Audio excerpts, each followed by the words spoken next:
Kanina pa tinititigan ni Acer ang isang pahayagan kung saan nakasulat na naghahanap ng bodyguard si Don Quintin. Dahil dito, nagkaroon ng interes si Acer. Hindi sa trabahong yun, kundi sa kanyang amang si Don Quintin na umabando na sa kanyang ina nung ipinagbubuntis pa siya. 25 taon na ang nakakalipas. Kung tutuusin ay napakatagal na, pero sa tuwing iisipin niya kung paano gumapang sa hirap ang kanyang ina, mapalaki lang siya. Hindi niya maiwasang mamuhi sa ama. Para sa kanya, wala itong kwentang tao. Parang kahapon lang lahat nangyari. Nasa puso pa din niya ang hinanakit para sa ama na kinikimkim niya ng napakatagal na panahon. Noon, palaging sinasabi ng kanyang ina na balang araw, magkikita sila ng kanyang ama at kikilalanin siyang anak nito. Pero lumaki na lang siya ng ganito na hindi niya naranasang magkaroon ng ama. Kagaya ng kanyang mga kaklase na may naghahatid sa school nung siya elementary pa lamang. Kapag may activity na kailangan ng kumpletong magulang, siya lang ang tanging walang ama. Isa siyang bastardo para sa ilan. Palagi siyang nabubuli sa school, tampulan ng tukso dahil wala siyang ama na magtatanggol sa kanya. Katunayan, umaasa siya isang araw na may dadating upang itayo siya sa literal na pagkakasubsob sa lupa kapag pinagtitiripan ng kanyang mga kaklase. Ngunit hindi nangyari. Wala siyang amang nagmahal sa kanya. Walang ama na may malalaking braso upang ipagtanggol siya dahil hindi niya pa kaya ang sarili. Naalala niya pa nga noon, pati baon niya pinagdidiskitahan ng grupo ng kanyang mga kaklaseng walang magawa sa buhay. Madalas siyang bugbugin at tabangan sa labas ng school hanggang sa ginusto na lang niyang huminto sa pag-aaral para tulungan ng ina sa pagtatrabaho sa palengke at pagtitinda ng gulay. Subalit hindi pumayag ang kanyang ina. Nito ay edukasyon lamang ang kaya nitong ipamana sa kanya na hindi mananakaw. Doon na siya huminto sa pag-asang darating ang kanyang ama para ipagtanggol siya sa mga nang-aapi sa kanya. Dahil dito, natuto siyang lumaban at wag nang umasa sa kanyang ama. Grade 6 pa lamang siya noon. Umuwi siyang may pasa sa muka na hindi sinasabi sa ina ang totoong rason. Lahat ng nambubuli sa kanilang eskwelahan, nakikipagbuno siya. Kaya simula noon, madalas siyang mag-guidance pero pinag-iigihan naman niya ang kanyang pag-aaral. Kailangan niyang maging malakas para balang araw, paglaki niya, siya na ang mag-aaruga sa kanyang ina. Kaya pati nga ng babastos sa kanyang inay binabanatan niya. Isang bagay na nakaugalian ni Acer. Tol, tulala ka dyan ah. Tapik sa kanya ni Buddy, dahilan para maudlot ang pagbabalik tanaw niya sa kanyang nakaraan. Si Buddy ay kanyang kaibigan, kapitbahay at kaagaw sa lahat ng bagay. Parang kapatid niya ng ituring. Simula nang lumipat ito sa kanilang lugar, nagkaroon siya ng kakampi at higit pa sa kapatid. Simula nun, dalawa na silang nakikipagbuno kapag may isa man sa kanila ang inaapi ng kung sino. Naging kaklase, kakampi at kasama sa mga kalukuhan, kapilyuhan at syempre sa kabutihan. Hanggang ngayong malalaki na sila at masasabing kaya na ang sarili. Pagkatapos niyang makagraduate ng kolehiyo noon, nagtrabaho siya ng 2 taon sa abroad at pagbalik niya, naisipan nila ni Buddy na mag-gym. Pareho silang instructor dito. Pumatok naman yun, kaya dito niya na ginugol ang kanyang oras at araw. Ang kanyang ina naman, hindi niya na pinagtrabaho sa palengke, pero nagtayo pa rin ito ng tindahan sa harap ng kanilang bahay dahil hindi ito sanay na walang ginagawa at pinagkakaabalahan. Pagkuway tinupi niya ang dyaryo at pahampas na iniabot kay Buddy na agad naman itong binuklat. Unang tumambad sa mata ni Buddy ay ang sexing larawan ng isang modelo. Wow tol, ang sexy! Bulalas nito sabay ngising tumingin sa kanya. Natawa siya. Gwapo si Buddy, habulin ng babae pero walang steady na nobya dahil chick boy. Minsan nga dahil palagi silang magkadikit, napagkakamalan siyang si Buddy ng mga babae nito. Mga babae, dahil sabay-sabay hindi lang isa. Minsan na nga siyang nasampal ng babae sa pag-aakalang si Buddy, kaya sakit niya sa ulo ang pagiging babaero nito. Siya naman ay wala pang balak magnobya. Nasabi niya sa sariling ang unang mamahalin ay siya ng huli. Hindi niya tutularan ng ama niyang manluloko. Kinunutan niya ito ng noo. Nakaluwanan nun ng mata ni Buddy habang nakatitig sa dyaryo. Sira, hindi yan. Ikaw talaga pagdating sa babae, umaatake ka agad yung pagkamanyak mo. Pahablot niyang inagaw ang dyaryong hawak nito habang humahagalpak naman ito ng tawa sabay sipol. Hindi mo naman sinabi ka agad. Hinahanap niya naman ng page kung saan nakita kaninang isang bagay na nagbigay sa kanya ng interes tsaka ipinakita sa lalaki. So ito pala. Bakit pa? Walang ganang tanong ni Buddy. Kala ko ba hindi ka na interesadong makilala pa ng ama mo? Dagdag nitong tanong. Alam kasi nito ang tungkol sa kanyang mayamang ama na si Don Quintin. Hindi siya umimik sa tanong nito. Tila nagdadalawang isip. Malaki na siya ngayon. Hindi niya na kailangan ng isang ama. Lalong-lalo na ang pera nito. Pero may ibang planong umuukil-kil sa kanyang isipan. Isang planong sirain ang buhay ni Don Quintin. Alam naman niyang hindi nito alam na may pamilya sa labas at sila ngayon. Sa dami ba namang nabaliw sa kanyang ama nun, tiyak niyang wala itong matandaan. Hindi naman kasi siya magiging magandang lalaki kung pangit ang kanyang ama. May larawan ng kanyang ina ng ama na hindi matapon-tapon, kaya nakita niya ito sa larawan. Iniisip niyang baka nga may kapatid pa siyang iba sa labas.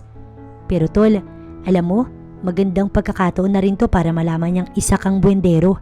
Hindi nagtagal ay sabi sa kanya ni Buddy. Hindi nito alam ang kanyang plano. Walang nakakaalam na puno ng galit ang puso niya sa ama magpahanggang ngayon, kahit ang kanyang ina na pinagtatakpan lagi ang kanyang babaerong ama. Tumayo na siya matapos kunin ang telephone number na nakapaskil doon. Pag-iisipan pa rin naman niya ang mga bagay na alam niya makakasakit sa kanyang ina dahil ayaw nitong magkaroon siya ng sama ng loob dito. Narinig niya minsan itong sinabi na hindi ito nagsisisi na minahal ang kanyang ama dahil maganda naman ang bunga nun at siya ang tinutukoy ng kanyang ina. Isa pa, minahal siya nito ng sobra, inaruga at binigyan ng magandang buhay. Binigay nito ang lahat ng uri ng pagmamahal upang wala na siyang hanapin. Ngunit lingid sa ina ay masama pa rin ang loob niya kay Don Quintin. Matapos isuksok ang cellphone sa bulsa, bumalik na siya sa kanyang trabaho dahil may dumating na customer sa gym. Hay, ang malas ko. Habang pauwi naman si Cassidy sa kanyang apartment galing sa school nang maipit ito sa traffic, halos 2 oras na't maggagabi na din. Kanina pa tumatawag sa kanya si Don Quintin dahil nag-aalala ito sa kanya. Si Don Quintin ang matandang nagbibigay sa kanya ng sustento sa lahat ng kanyang pangangailangan. Simula nang lubusan siyang maulila sa magulang dahil sa matinding karamdaman. Ang kanyang ina, matagal na nungkulan sa Hacienda Buendero. Malapit siya sa Don dahil napakabait niya daw na bata. 14 years old lang siya nung kuning tagapaglinis ang ina niya sa mansyon nito sa probinsya. 5 taong nanilbihan ng kanyang ina sa bahay ng Don, kaya gano'n na lang siya kahalaga rito. Nang mawala ang ina, ito na ang nagtustos ng kanyang mga pangangailangan kahit na madalas pinag-aawayan ng mag-asawa. Kaya naisipan ni Don Quintin na ilayo siya sa hacienda at dito na sa Maynila ipagpatuloy ang pag-aaral. Kalaunan, naramdaman ni Cassidy na umusad ang taxi na kanyang sinasakyan kaya nakahinga na siya ng malalim, pero ang ipinagtaka niya ay nag-U-turn si manong driver. Kuya, mali po yung daan nyo. Nilingon siya nitong nakangisi. Huwag kang mag-alala miss, sa langit kita dadalhin. Tumawa pa ito at mabilis na pinaharurot ang sasakyan. Nakadama siya ng takot sa sinabi nito kaya gumawa siya ng paraan para makalabas ng taxi. Binuksan niya ang pintuan subalit nakalak yun. Nagkukumahog na siyang kinuha ang cellphone sa kanyang bag upang tawagan ng Don pero hinablot iyon ng bastos na lalaki. Sobrang bilis ng takbo nito, halos hindi niya na makita ang daan. Nagmamakaawa siya subalit hindi siya nito pinakinggan. Nang hilakbot na lang siya nang ihinto nito ang taxi sa hindi mataong lugar, tsaka siya kinaladkad palabas at dinala sa damuhan. Hindi siya makapalag dahil may matulis na bagay itong itinutok sa kanyang tagiliran. Pauwi na rin sana sa hapong yun si Acer nang may kapansin-pansin siyang nakita sa di kalayuan. Motor lamang ang kanyang gamit kaya tanaw niya mula sa malayo ang isang babaeng pilit kinakaladkad ng isang lalaki patungo sa damuhan. Lalo niya pang binilisan ng takbo ng kanyang sinasakyan at itinaas ang salamin ng helmet na nakaharang sa kanyang mga mata upang makita kung saan sumuot ang dalawa. Nooy narinig niya ang sigaw ng babae sa gitna ng damuhan at nanghihingi ng saklolo. Walang pag-aalinlangang bumaba ng kanyang R125 big bike si Acer at sumuot sa malalagong damo at hinagilap ang dalawa.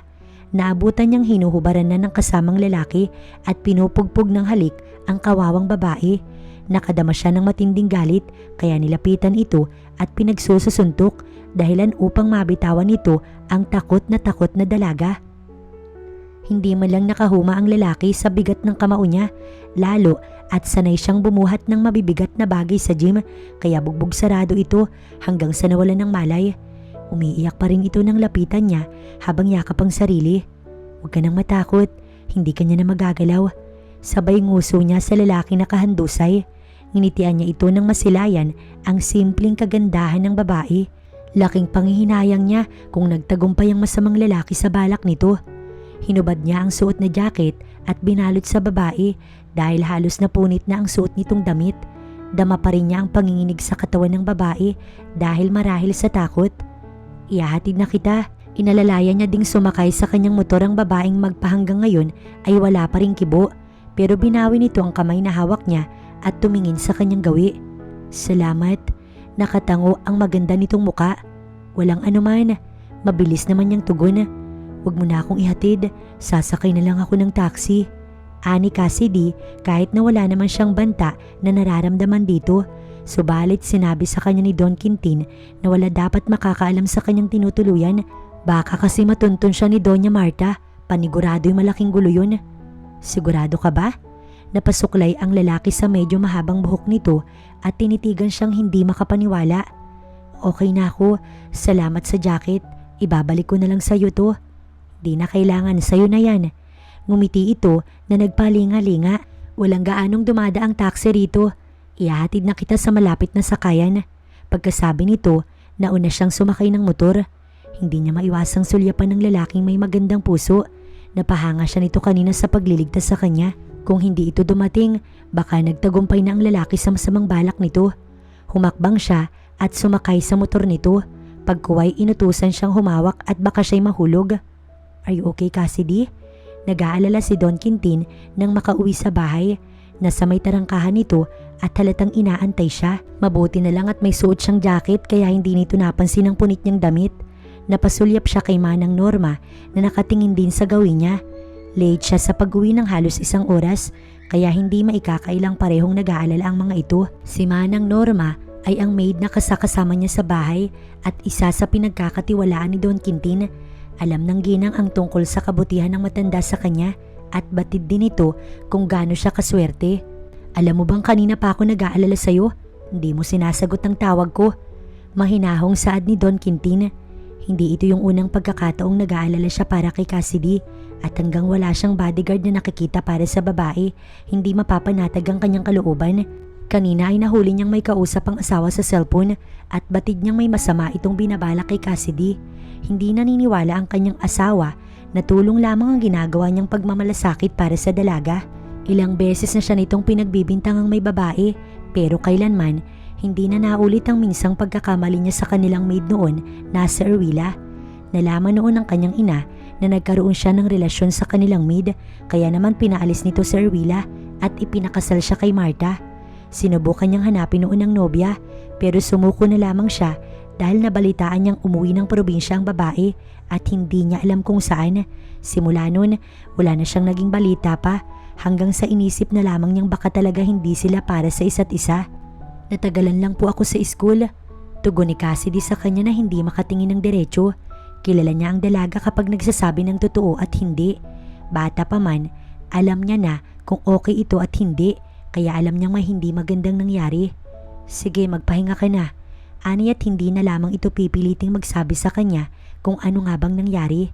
Salamat, Don Quintin. Tumango ito bago tumalikod. Sinundan niya na lang ito ng tingin hanggang sa marating nito ang sariling kwarto. Pagpasok ni Cassidy sa kanyang silid, napabuntong hininga naman ito habang marahang umuupo sa gilid ng kanyang kama. Nasa isip niya pa ang nakakakilabot na nangyari sa kanya kanina. Dama niya pa ang takot sa sarili. Nakikinita-kinita niya ang nakangising mukha ng lalaking manyak. Hanggang sa kanyang pagtulog, naiisip niya pa rin yun. Palpak ka talaga, Damian, kahit kailan.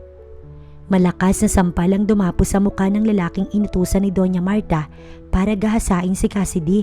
Sa umagang yun, nasa kanyang opisina ang lalaki para lamang sabihing hindi nito nagawa ang kanyang ipinag-uutos. Hindi man lang nag-alala ang ginang na sampalin ng lalaking may pasa sa mukha. Wala siyang pakialam kung sinong may gawa nun. Ma'am, bigla na lang po kasing may lalaking nagsalba kay Cassidy. Malapit na sana kaso binugbog ako nung lalaki. Pangangatwiran nito. Pero sa muli, malakas na sampal ang dumapo sa mukha ng lalaki. Wala naman itong nagawa kundi haplusin na lamang ang nananakit na mukha. Pasalamat ka't hindi ka ipinapulis ng babaeng yun. Kung hindi, mabubuko tayo. Galit nitong bulyaw na may kasamang gigil. Kumuha ng pera ang babae sa drawer nito at ibinato sa mukha ni Damian. Umalis ka na.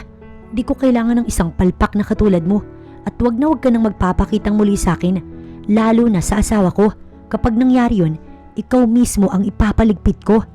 Hingal na tinuro ng ginang ang pinto para umalis ang lalaki. Habang si Acer naman ay patungo na sa office ni Don Quintin sa araw na yun upang mag-apply bilang bodyguard. Ang inihintay na pagkakataon ni Acer ay dumating na. Nagkaharap na sila ng kanyang ama. Ang lalaking umabandona sa kanyang ina habang ipinagbubuntis siya. Maupo ka, iho. Ano nga ulit ang pangalan mo? Tanong sa kanya ng Don. Nagsasalimpuyo ang kanyang damdamin sa mga sandaling yun. Gusto niyang manumbat pero hindi niya magawa. Hindi siya nito kilala at kahit kailan, hindi nito malalamang iisang nananalaytay na dugo sa mga ugat nila. Naupo siya at sinalubong ng matiim na titig ang mga mata nito. Acer, sabay abot ng kanyang resume. May experience ka ba sa trabahong ito? Tanong pa habang sinisipat ang hawak na papel. Wala. Tipid niyang tugon. Nilipat nito ang titig sa kanya. Anong rason at nag-apply ka bilang bodyguard? Seryoso ang Don na nakatingin sa kanya. Nagsinungaling siya nang sabihing wala siyang trabaho. Sa pagpasok niya sa buhay ng Don, sisiguruhin niyang sisirain ang buhay ng matanda hanggang sa maalala nitong siya ang anak nitong inabandona at sadyang umayon sa kanyang pagkakataon para sa masamang plano sa ama dahil natanggap siya sa trabaho at bukas nga daw magsisimula na siya. Ibibigay nito sa kanyang address kung saan ito pupunta bukas ng umaga para siya'y magsimula na. Ibinalita naman niya kay Buddy ang bagong trabaho kaya pansamantala, eto muna ang bahala sa kanilang negosyo at dahil stay in siya, kailangan niya ring magpaalam sa kanyang ina. May problema ba sa gym kaya kailangan mo ng bagong trabaho? Pagtatakang tanong ng kanyang ina. Abala ito sa mga bumibili sa tindahan. Wala naman inay kaso nga lang dagdag kita din ito. Tinulungan niya rin ito sa ginagawa. Hindi madaling trabaho anak ang pagiging bodyguard. Magbubuwis ka ng buhay. Alam mo ba yun? Lalo na kung yung amo mo'y mayaman at maraming kaaway. Pagpapaalala nito sa kanya. Ganito naman talaga ang kanyang ina. Sobrang maalalahanin pero ano man ang sinabi nito, hindi siya nagawang pigilan. May malakas na puwersang nagtulak sa kanya upang gawin ang bagay na ito. Kaya kahit anong sabihin ng kanyang ina, tumuloy pa rin siya. Walang makakapigil sa kanya upang sirain ng lalaki. Dala ang kaunting damit. Tinungo niya ang address na binigay sa kanya ni Don Quintin kinaumagahan. Good morning, Manang. Bakit ang aga-ata ni Don Quintin ngayon? Pagtatakang tanong ni Cassidy habang nakatingin sa veranda. Kagigising niya lamang noon at 8:00 pa lamang ng umaga. 2:00 pa yung pasok niya sa school kaya napasarap ang kanyang tulog. Napansin niyang may lalaking kausap ang Don pero hindi niya lang kita ang muka dahil nakatalikod ito. Hindi mo ba alam na kumuha si Don Quintin ng bodyguard para sa'yo? At hayun, kausap niya sa veranda. Nakangiting saad ng ginang. Bodyguard? Kunot noong tanong niya. Wala sa sariling napahakbang palabas upang tignan ang sinasabi nitong bodyguard. Oh, nandito na pala. Si Cassidy, siya ang babantayan mo. Sabi ni Don, saktong lumingon ng lalaki. Kapwa sila nagkagulatan ng lalaki, saktong paglingon nito at gano'n na lang kabang naramdaman ng mapagsino ang lalaking tinutukoy ng Don. Pero hindi niya maisatinig. Ito lang naman ang lalaki nagligtas sa kanya kagabi lang. Kung si Cassidy nagulat sa pagkikitang muli nila ng lalaki, ganoon din si Acer. Hindi siya makapaniwala na may ibinabahay palang iba ang kanyang ama bukod sa asawa nito. Labis na pagkadismaya ang kanyang naramdaman. Iniligtas pa man din niya ang babaeng ito sa kapahamakan pero isa lang pala itong kabit ng ama niyang walang kwenta. Nadagdagan palalo ang kanyang pagkamuhi kay Don Quintin. Wala pa rin itong pagbabago. May asawa't anak na pero nagawa pang mang babae. Ang sarap nitong pilipitin sa leeg. Magandang araw, ma'am. Bati ni Acer kay Cassidy at nagkunwaring hindi ito kilala. Naglahad at kinamayan ng babae. Dama niyang alanganin itong inabot ang kamay niya at tumingin sa Don. Don Quintin, ano pong ibig sabihin nito? Hindi ko kailangan ng bodyguard. Gusto ko lang na safe ka sa pag-uwi mo. Maraming masasama sa paligid at si Acer na ang bahala sa'yo. Tinapik nito si Acer sa braso bago nagpaalam at inihabilin siya sa lalaki. Acer, ikaw nang bahala kay Cassidy. Ang sabi pa nito sa lalaki. Yes sir, wag po kayong mag-alala. Ani Acer sa ama at pasimpleng sinundan ito ng masamang tingin bago sinulyapan ng babaeng nasa kanyang harapan na hindi mapalagay. Matagal lamang siya nitong tinitigan at hindi alam ang sasabihin bago tumikhim ang lalaki. Magtititigan na lang ba tayo? Saan pala yung magiging kwarto ko? Tanong ng binatang nadismaya sa dalaga. Biglang nag-iba ang tingin niya rito. Para sa kanya, hindi ito karispe-respeto. Makikita ni Cassidy ang galit niya sa ama. Gagamitin niya ito sa paghihiganti niya. Napakaganda nito para pumatol lang sa matanda. Wala na ba itong makitang ibang lalaki? Sa bagay, matikas pa rin naman ang ama niya. Hindi niya nga lang alam pagdating sa kama. Tsaka bukod dun ay maraming pera. Alam niyang iyon ang rason kaya pumatol si Cassidy dito. At hindi niya mawari kung bakit bigla siyang namuhing lalo kay Don Quintin. Magkakilala pala kayo ng Don? Nakakapagtaka lang kasi bigla ka nag-apply bilang bodyguard ko. Narinig niyang wika ni Cassidy. Nakita ko lang sa dyaryo, sakto namang wala akong trabaho. Pagdadahilan ni Isur, pasimple niyang hinagod ng tingin ng babae mula ulo hanggang paa, pabalik sa mukha nito. Muli silang nagkatitigan nang mapasulyap ito sa kanya. Sa unang pagkakataon, nakaramdam siya ng kakaiba sa babae. Hanggang sa huli, nagbaba ng tingin si Cassidy. Hindi pa rin siya makapaniwala na nasa harap niya ang lalaking nagligtas sa kanya. Kinakabahan siyang hindi niya mawari. Sa titig nitong tila, kakaiba't taliwas sa titig nito kagabi. Hindi niya alam kung nagkataon lang. Wala namang sinabi sa kanya ang Don tungkol dito. Pero ano pa nga bang magagawa niya? Mabuti na lang at alam niyang mabuting tao yung lalaki na kuha ng Don. Sana nga. Manang, samahan niyo po si Isur sa magiging kwarto niya. Utos niya kay Manang Norma pagpasok nila sa bahay, kasunod niya ang lalaki. Inutusan niya itong sumunod kay Manang. Siya naman, nagtuloy sa kanyang silid. Tinawagan niya ang Don upang kumprontahin tungkol dito. Bagaman si Isur yun, hindi pa rin siya komportabling may kasamang lalaki sa iisang bubong, lalo't parang may napansin siyang kakaiba rito kanina. Pero ang sabi lamang ng Don, hayaan na lang ito sa mga desisyon dahil inaalala lamang nito ang kanyang kalagayan. Sa pagdating ni Isur, mapapanatag na daw ang loob nito at hindi na kailangan pang araw-araw siyang bisitahin at maya't maya ay tawagan. Napabuntong hininga na lang si Cassidy nang maibaba ang linya. Kung tutuusin, napakabuti sa kanya ng Don, kaya mag-aaral siyang mabuti para masuklian ang kagandahang loob ng matanda sa kanya. Matapos magpahatid ni Cassidy kay Isur sa school, inutusan niya munang umuwi ito. 4 na oras ang kanyang klase at baka mainip, kakaantay sa kanyang lalaki. Number mo. Matapos bumaba ni Cassidy ng kotse, narinig niyang saad ni Isur. Napalingon siya pabalik at nakitang nakadungaw ang ulo ng gwapong binata sa kotse. Hindi niya nga alam sa dinami-dami ng hunk sa loob ng campus nila. Kay Isur siya gwapong-gwapo. Kapansin-pansin kasi ang ngiti nito sa labi na tila ba may kakaibang dating sa kanya, para bang nangaakit or sadyang madumi lang yung isip niya. Bakit pati number ko? Alanganing tanong niya. Sinadya niyang ikunot ang kanyang noo. Para pwede kitang tawagan anytime. Kinuha na nito ang cellphone sa bulsa tsaka inabot sa kanya. Save mo na. Utos pa na para bang wala siyang karapatang kumontra. Nagkibit balikat na lang siya at napilitang isave ang kanyang number sa cellphone ni Isur. Pagkuway ibinalik sa palad nitong nakalahad pero hindi sinasadya na hawakan ni Isur ang kanyang palad. Hindi man sinasadya or sinadya ay natigilan pa rin siya.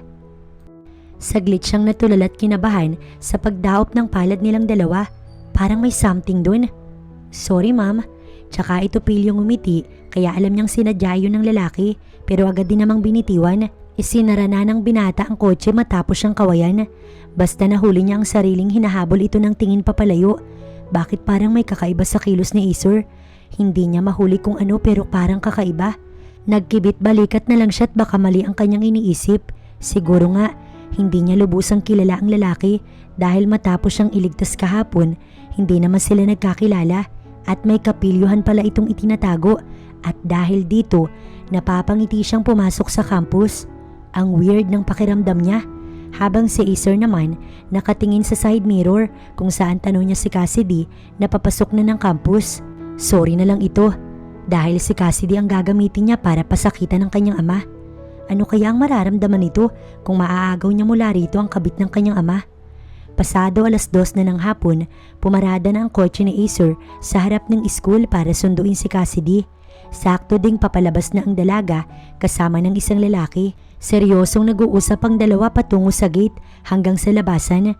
Maya-maya ay may dalawang babaeng huminto sa tapat ni Cassidy at ng isang lalaking kausap nito.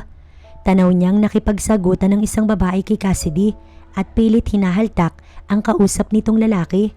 Hindi na siya nakatiis at bumaba ng sasakyan matapos makitang sinampal ng isang babae si Cassidy bago pa man makaharang ang kasama nitong lalaki. Saktong nakalapit na siya nang lumaban si Cassidy ng sampalan sa babae habang pilit umaawat ang lalaking kausap ni Cassidy kanina. Pinigil niya agad ang kamay ng isang babaeng nanakit kay Cassidy at masama itong pinukol ng tingin. "Bitiwan mo ko! Nasasaktan ako! Sino ka ba?" Namimilipit nitong sigaw. Sa inis na naramdaman, hindi niya na malayang pinipilipit na pala ang kamay ng babae. "Ako ang bodyguard ni Cassidy. Oras na makita pa kitang sinasaktan siya, babaliin ko tong mga kamay mo." Pagkatapos, padaskol na binitiwan niya ang hawak na kamay at sinulyapan ng dalawang naroon bago hinawakan ng walang imik na si Cassidy at dinala sa nakaparadang kotse. "Ano bang problema?" tanong niya sa tahimik na si Cassidy. Nasa loob na sila ng sasakyan at nagbabiyahe na pauwi. Kanina pa ito tahimik at malungkot na nakatingin lang sa labas ng sasakyan. "Matagal na akong pinag-iinitan ni na Marlene dahil kay Vincent," paliwanag ni Cassidy sa malungkot na boses. "Sino si Vincent?" tanong niyang nilingon ito. "Yung lalaking kausap ko kanina. Kaklase ko siya sa isang subject. Ang totoo, nagkataon lang na nagkasabay kami kanina palabas. Pero saktong dumating si Marlene at kung ano-anong sinabi sa akin. Matagal niya nang gusto si Vincent, kaso hindi naman siya nililigawan nito." Himig paliwanag sa kanya ni Cassidy. Sinadya niyang gagapin ng palad nito, bagay na ikinalingon ni Cassidy. "Huwag kang mag-alala, ma'am. Oras na saktan ka pa niya. Ako nang bahala kay Marlene." Aniya at nginitian ito. "Pwede bang wag mo na akong tawaging ma'am?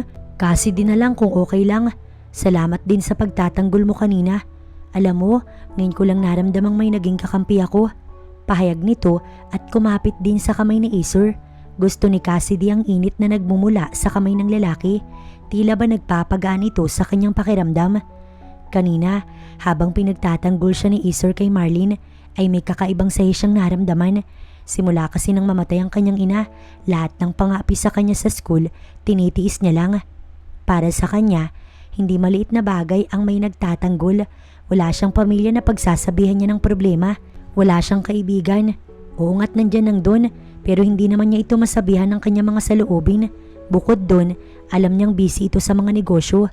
Kailangan niya ring magtago sa asawa at anak nito dahil tiyak pag-iinitan siya. At syempre, hindi niya rin masabi kay Manang Norma ang lahat, kaya kapag may pagkakataong katulad kanina, sinasarili na lamang. Ngumiti si Acer. "Okay Cassidy, huwag ka nang malungkot.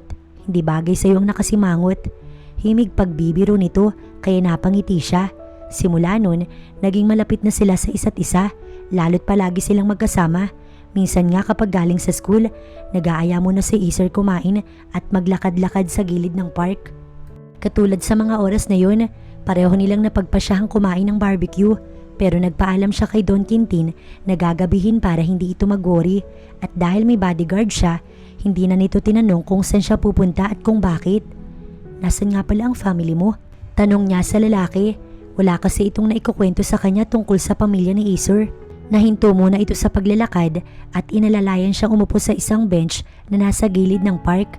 Pagkatapos ay ipinatong ang isa nitong paa sa gilid ng upuan bago tinukod ang siko sa isang hita. Ngayon ay nakatunghay ito sa kanya. "Si inay na lang ang natitira kong pamilya. Siya rin ang dahilan kung bakit ako nagtatrabaho." Kwento nito sa kanya. "Talaga? Pwede ko ba siyang makilala?" Bigla ay na-excite si Cassidy.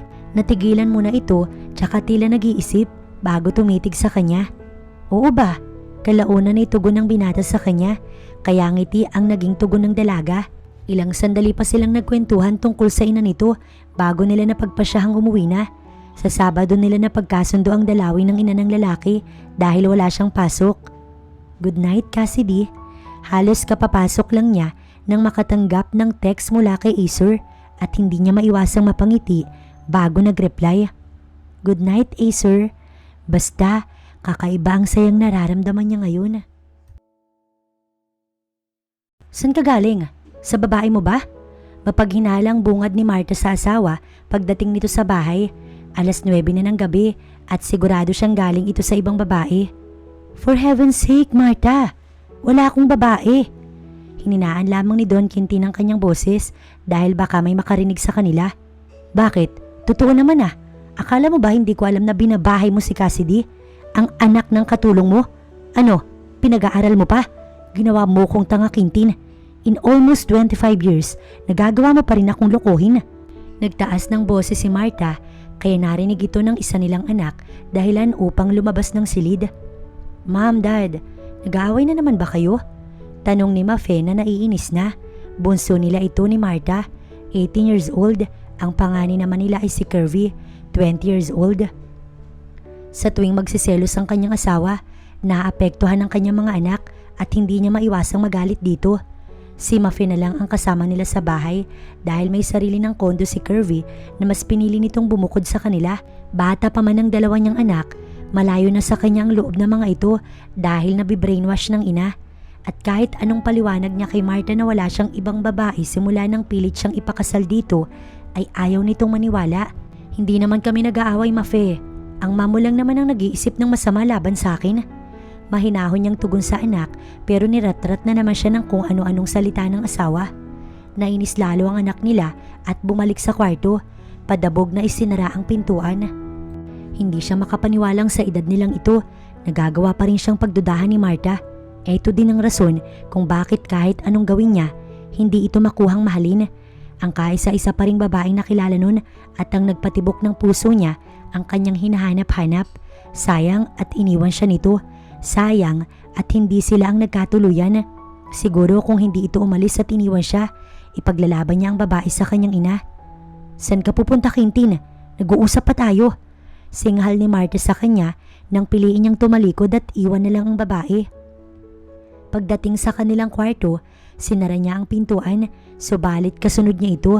Muli na lamang siyang umiwas at pagkatapos magbihis, tinungo ang kanyang library.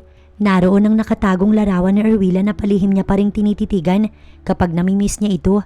Alam niyang mayroon na ring pamilya ang babae. Hangad niyang sana masaya ito kung nasaan man si Erwila ngayon. Kinaumagahan, matapos gawin lahat ni Cassidy ang kanyang mga school research, ay napagpasyahan niyang lumabas ng silid upang mag-almusal. Pasado 9:00 na kasi yun ng umaga at nakakaramdam na siya ng gutom. Si Acer agad ang nais niyang makita kaya tuloy-tuloy siya sa garahe. Gusto niya itong makasabay mag-almusal. Hindi naman siya nabigong makita ito dahil naglilinis ng sasakyan ng lalaki. Bahagya pa siyang natulala sa ayos nitong walang suot na pangitaas at parang nanuyo ang kanyang lalamunan pagkakita sa maganda nitong katawan. Maiyahambing iyon sa mga model na nakikita niya lang sa magazine. 8 packs. Nang dumako ang mga mata niya sa ibabang parte nito, napasinghap siya dahil basa ang suot na boxer at short ng lalaki at napasigaw siya bigla sa pagkagulat nang may malamig na bagay na tumalsik sa kanya. Rason para maputol ang laman ng kanyang isipan.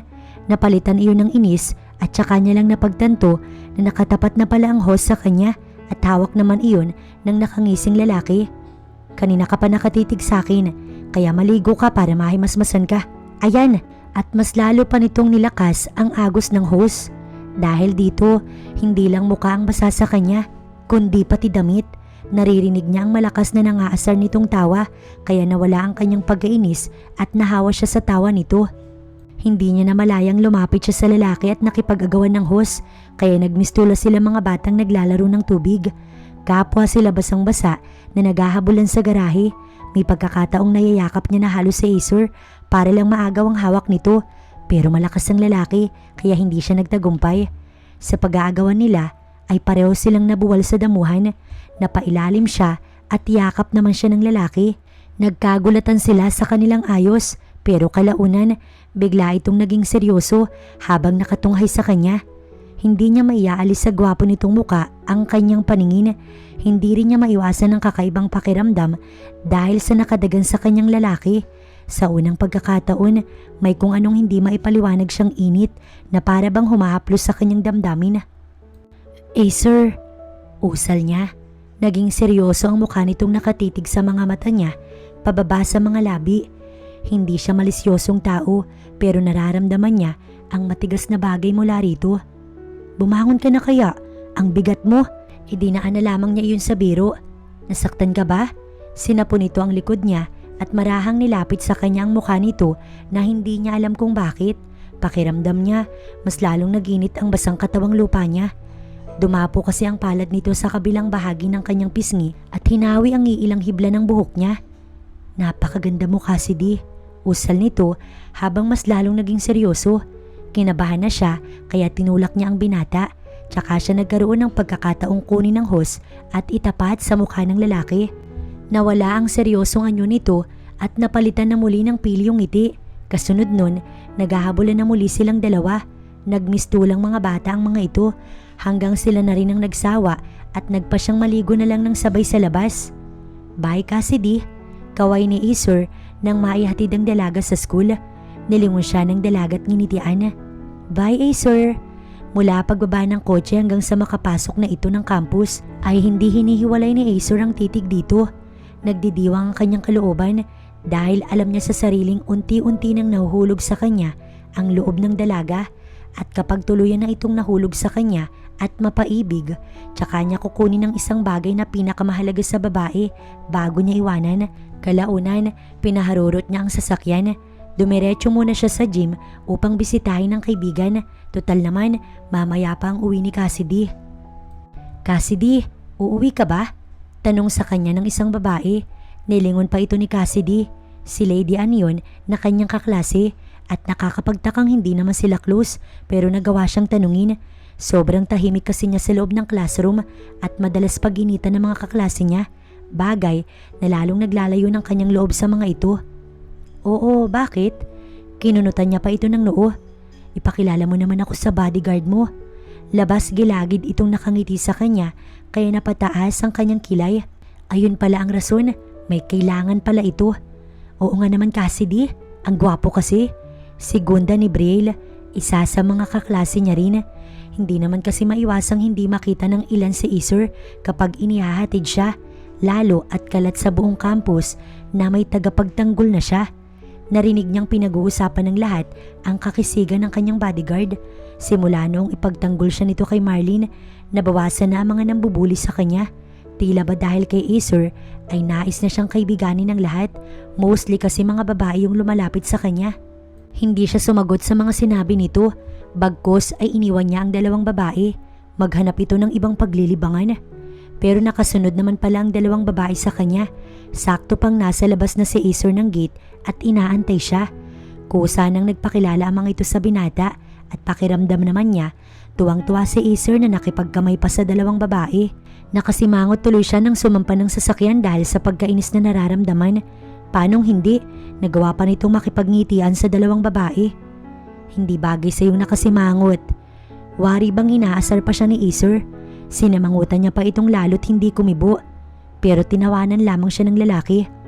Naramdaman niyang pagdating sa kanyang silid na tila ba nagsiselo siyang may binibigyang ibang atensyon si Acer. Nagtataka rin siya sa kanyang sarili sa mga sumunod na araw na hinahanap-hanap niya yung presensya ng binata sa umaga hanggang sa gabi bago matulog. Matagal-tagal na tayong hindi nakakapag-usap. Kamusta ka na? Ani Don Quintin sa kanya nang minsang dalawin siya nito sa bahay. Tama ito, naalala niyang mahigit 4 na araw na nung huli siya nitong dalawin. Naroon ang Don para magpaalam dahil tutungo ito sa ibang bansa ng 1 linggo at may negosyong aasikasuhin. Narinig pa nga niyang inihahabilin siya ng Don kanina kay Acer dahil ang binata ang una nitong nakausap pagdating at pareho nilang natatanaw si Acer sa may garahe na naglilinis ng sasakyan. Okay naman ako, Don Quintin, salamat. Sinulyapan niya pa sa gawin nito si Acer. Napansin niya rin ang pagngiti ng Don. Kayo ni Acer, kamusta? Mabilis niyang ibinalik ang tingin dito. Nung una talaga, ayaw niya na ng bodyguard pero kalaunan, palagay na ang loob niya pagkasama ito at kasabay nito, mayroon siyang napapansin sa kanyang sarili. Nag-iiba ang damdamin niya para rito. Don Quintin, hanggang kailan po ba ako pagsisilbihan ni Acer?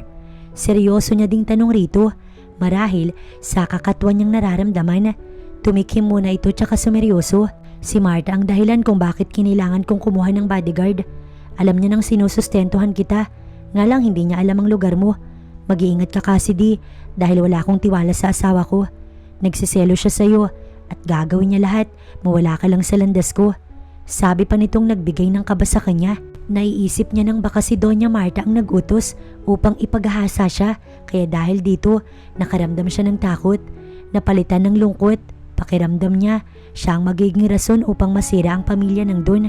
Siguro makakabuti kung sa amin na lang po ako magpapatuloy ng pag-aaral. Ayoko pong dahil sa akin magkaroon kayo ng hindi magandang pagkakaunawaan ni Doña Marta. Alam ko po na hindi niya maiwasang pag-isipan kayo ng masama. Pahayag ni Cassidy. Iha, nangako ako sa ina mo na hindi kita pababayaan. Kaya ko si Marta. Okay lang ang lahat. Huwag mo nang alalahanin pa, okay? Pagkuway ginagap nito ang kanyang palad at pinisil-pisil yun. Habang si Acer, tahimik lang din habang pinagmamasdan ng ama at si Cassidy na nag-uusap. Tanaw niyang hawak ng Don ang palad ng dalaga at ang titig nito ay tila bakay seryoso. Ano naman kaya ang pinag-uusapan nilang dalawa? Kot-kot ng utak niya. Parang gusto niyang hilahin ang dalaga palayo sa ama niya, pero wala siyang karapatang gawin yun. Wala silang relasyon ni Cassidy. Bakit ang kanyang ama na walang kwentang tao pa yung minahal ng dalaga? Ilang minuto pang nag-usap ang dalawa bago naghiwalay. Nilapitan siya ng Don at sa muli, inihabilin sa kanya ang dalaga at sasamantalahin niya ang pagkakataong nasa ibang bansa ito upang maisagawa ang plano. Ilang taon na kayo ng Don? Habang inihahatid sa iskul ang dalaga sa hapon na yon ay tanong niya. Simula nang mamatay si inay. Tugon naman ni Cassidy na akala na ibig sabihin nito ay kung ilang taon na siyang nasa poder ng matanda. Pero alam mong may pamilya siya? Humigpit ang pagkakahawak ni Acer sa manibela at halos bigay na ito. Alam ko yun, may dalawa siyang anak at halos kaedad ko lang din si Mafe. Tugon ng dalaga. Ano naman ang nagustuhan mo kay Don Quintin? Sa muli ay tanong niya. Sinulyapan muna siya nito bagong umiti. Hindi mo pa siya kilala kaya pwede mo siyang husgahan. Pero masasabi ko lang sa'yo, mabuting tao si Don Quintin. Hindi na nagsalita pa si Acer pero tumatak sa kanya ang sinabi nito. Kung malalaman kaya ni Cassidy ang tungkol sa ginawang pag-aabandona ng kanyang ama sa kanila, ano kayang mararamdaman nito? Bakit mo naman naitanong yun sa akin, Acer? Baling sa kanya ng dalaga, marahil nakitang siya'y natigilan. Wala lang. Malaking bagay para sa akin na malaman ang suliranin mo sa kanya. Hindi ko pa nasasabi to, pero bukod sa pamilya niya ngayon, alam mo bang may anak pa siya sa una? Sabi pa niya rito at sila ng kanyang ina ang kanyang tinutukoy. Natigilan naman ito. Hindi ko alam, wala siyang nabanggit sa akin. Nakakapagtakang mas alam mo pa yung bagay na yun. Ganong mas matagal ko na siyang kilala kaysa sa'yo. Natitigilang saad nito. Gusto niyang sabihin kay Cassidy na siya mismo ang tinutukoy nitong ibang pamilya. Pero hindi niya nasabi sa dalaga hanggang sa bumaba na lang ito ng kotse. Siguraduhin mong mawawala yung Cassidy na yan sa landas ko. Naiintindihan mo?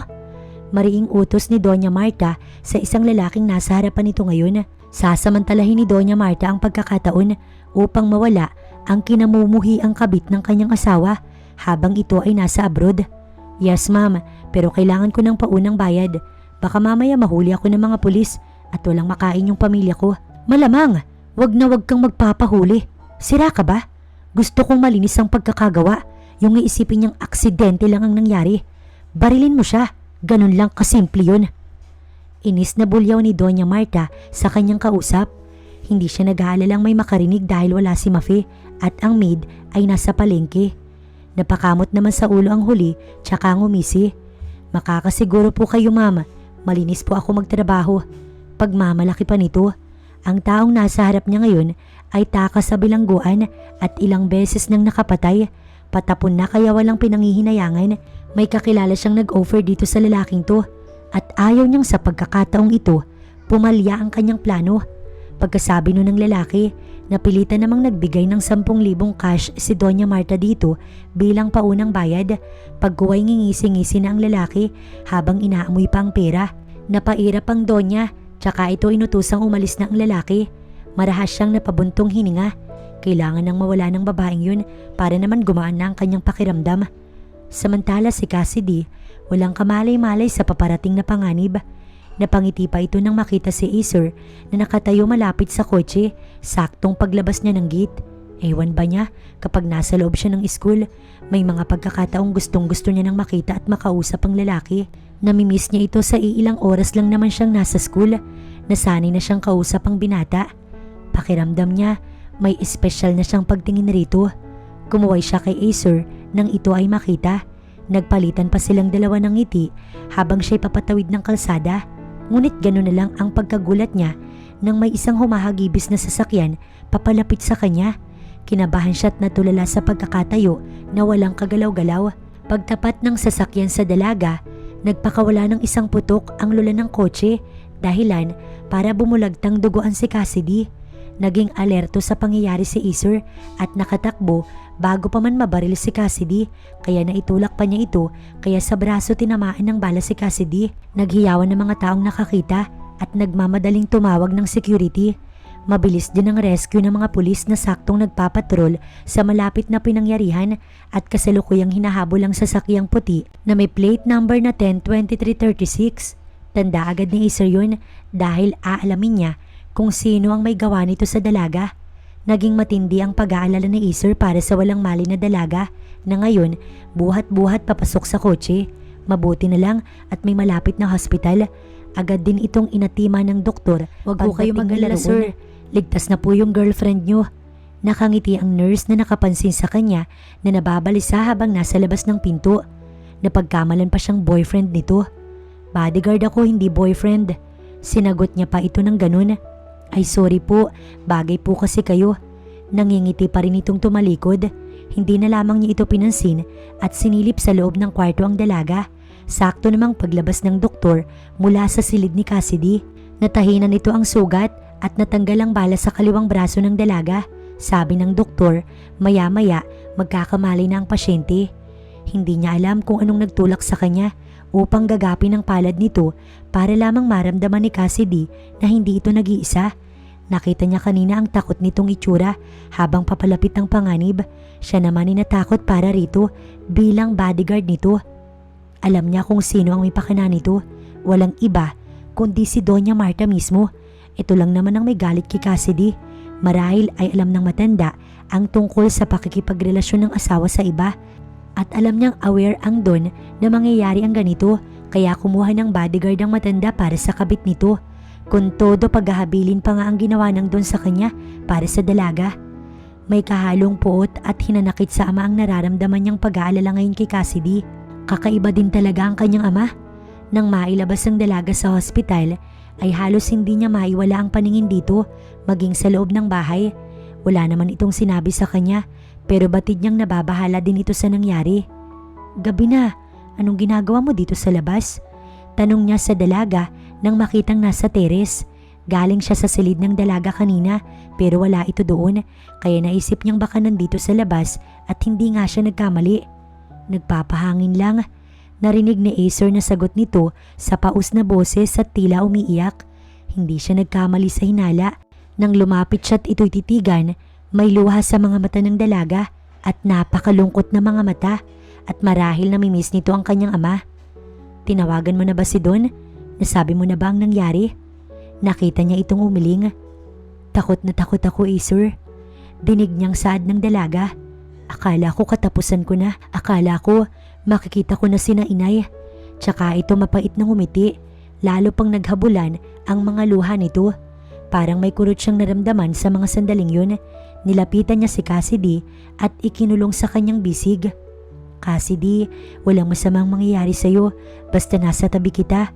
Pangako ko yan sa'yo. Hinaplos niya ang buhok nito para lamang patahanin. Dama niyang yumakap din ito sa kanya kaya nag-init ang kanyang pakiramdam pero hindi niya naman ito magawang itulak dahil mas lalong umiyak ang dalaga. Hinayaan niya muna ito hanggang sa kalaunan pahikbi-hikbi na lamang. Salamat, Acer. Bahagya itong nag-angat ng paningin bago tumitig sa kanya. Pinahid niya ang luha nito at pilit pinaglalabanan ng sariling damdamin at ang kagustuhang wag tikman ang mapang-akit nitong labi pero hindi niya kaya. Siniil niya ito ng halik nang walang pasabit walang dahilan na akala niya saglit lang gagawin pero para siyang sinilaban sa matamis na kanyang nalasahan. Sa halip ay mas naging malalim yun hanggang sa naramdaman niyang tumugon na ang dalaga. Mas lalo siyang nagkaroon ng kakaibang pakiramdam at agad itong dinala sa kanyang silid. Ramdam ni Cassidy ang mas maalab na halik ni Acer nang maidala siya nito sa kwarto ng lalaki at maihiga sa kama. Nagniningning ang mga mata ni Isor habang nakatitig sa kanya na tila ba nagsasabing mahal din siya nito. Masuyo ang haplos at banayad ang naging kasunod na halik sa labi niya. Maingat din itong tinanggal ang lahat ng kanyang saplot habang walang kakurap-kurap na nakatitig sa kanya mga mata na para bang nagpapaalam sa kung anumang gagawin ito sa kanya. Kasunod nung paghalik na muli sa kanyang labi na may kakaibang tamis na hindi niya kayang paglabanan. Lalo't mahal niya ang lalaking ito na para bang nakahanda niyang ibigay ang lahat. Walang pangamba at pag-aalinlangang na isuko niya ang kanyang kaban sa pinakaunang lalaking minahal niya. Napaigik siya sa kirot nang mapunit ang kanyang pagkabirhen pero tiniis niya ang sakit hanggang sa nagtagumpay si Isor. Mahal kita Cassidy. Masuyong pinahid ni Isor ang kanyang mga luha nang matapos ang namagitan sa kanilang dalawa. Naiiyak pa siyang lalo sa sinabi ni Isor dahil mahal niya rin ang lalaki. Hindi naman din siguro niya isusuko ang lahat kung hindi, lalo na't nag-aaral pa siya. Mahal din kita Isor. Pag-amin niya rito. Salamat Cassidy. At mahigpit siya nitong niyakap. Sa mga bisig ni Isor na wala ang kanyang pangamba at pag-aalinlangan. Napakasarap para sa kanyang pakiramdam na mahal siya nito na bukod kay Don Quintin may iba pang nagmamahal sa kanya na kahit nanganganib ang buhay niya dahil may gustong taong kumitil sa kanya. Wala siyang takot ngayon dahil alam niya sa sariling nasa tabi niya lang si Isor at hindi siya pababayaan. At dahil sa pagod, panatag siyang nakatulog habang nasa masarap na pakiramdam dahil sa yakap siya ng lalaking mahal. Pagkatapos ng kaganapan sa kanila ni Cassidy, natigilan si Isor na nakatitig sa tulog na dalaga sa kanyang tabi. Masayang masaya siya dahil nagtagumpay siyang ito'y nakuha. Hindi maikakailang siya ang unang lalaking dumating sa buhay ni Cassidy dahil nahirapan siyang pasukin ng babae. Tanda na isa itong birhen. Tuloy, isang katanungan ang nasa isip niya ngayon. Ano naman kaya ang rason at hindi pa ito pinakikialaman ni Don Quintin? Baka dahil nag-aaral pa si Cassidy? Pero di ba dapat mas matuwa siya dahil bago na pakinabangan ng kanyang ama ay nauna siya? Umayon ang kanyang mga plano sa kanya kaya dapat ikatuwa niya ang bagay na yun. Hinaplos niya ang maamong mukha ng dalaga. Inamin ni Cassidy na mahal siya nito kaya mas maganda.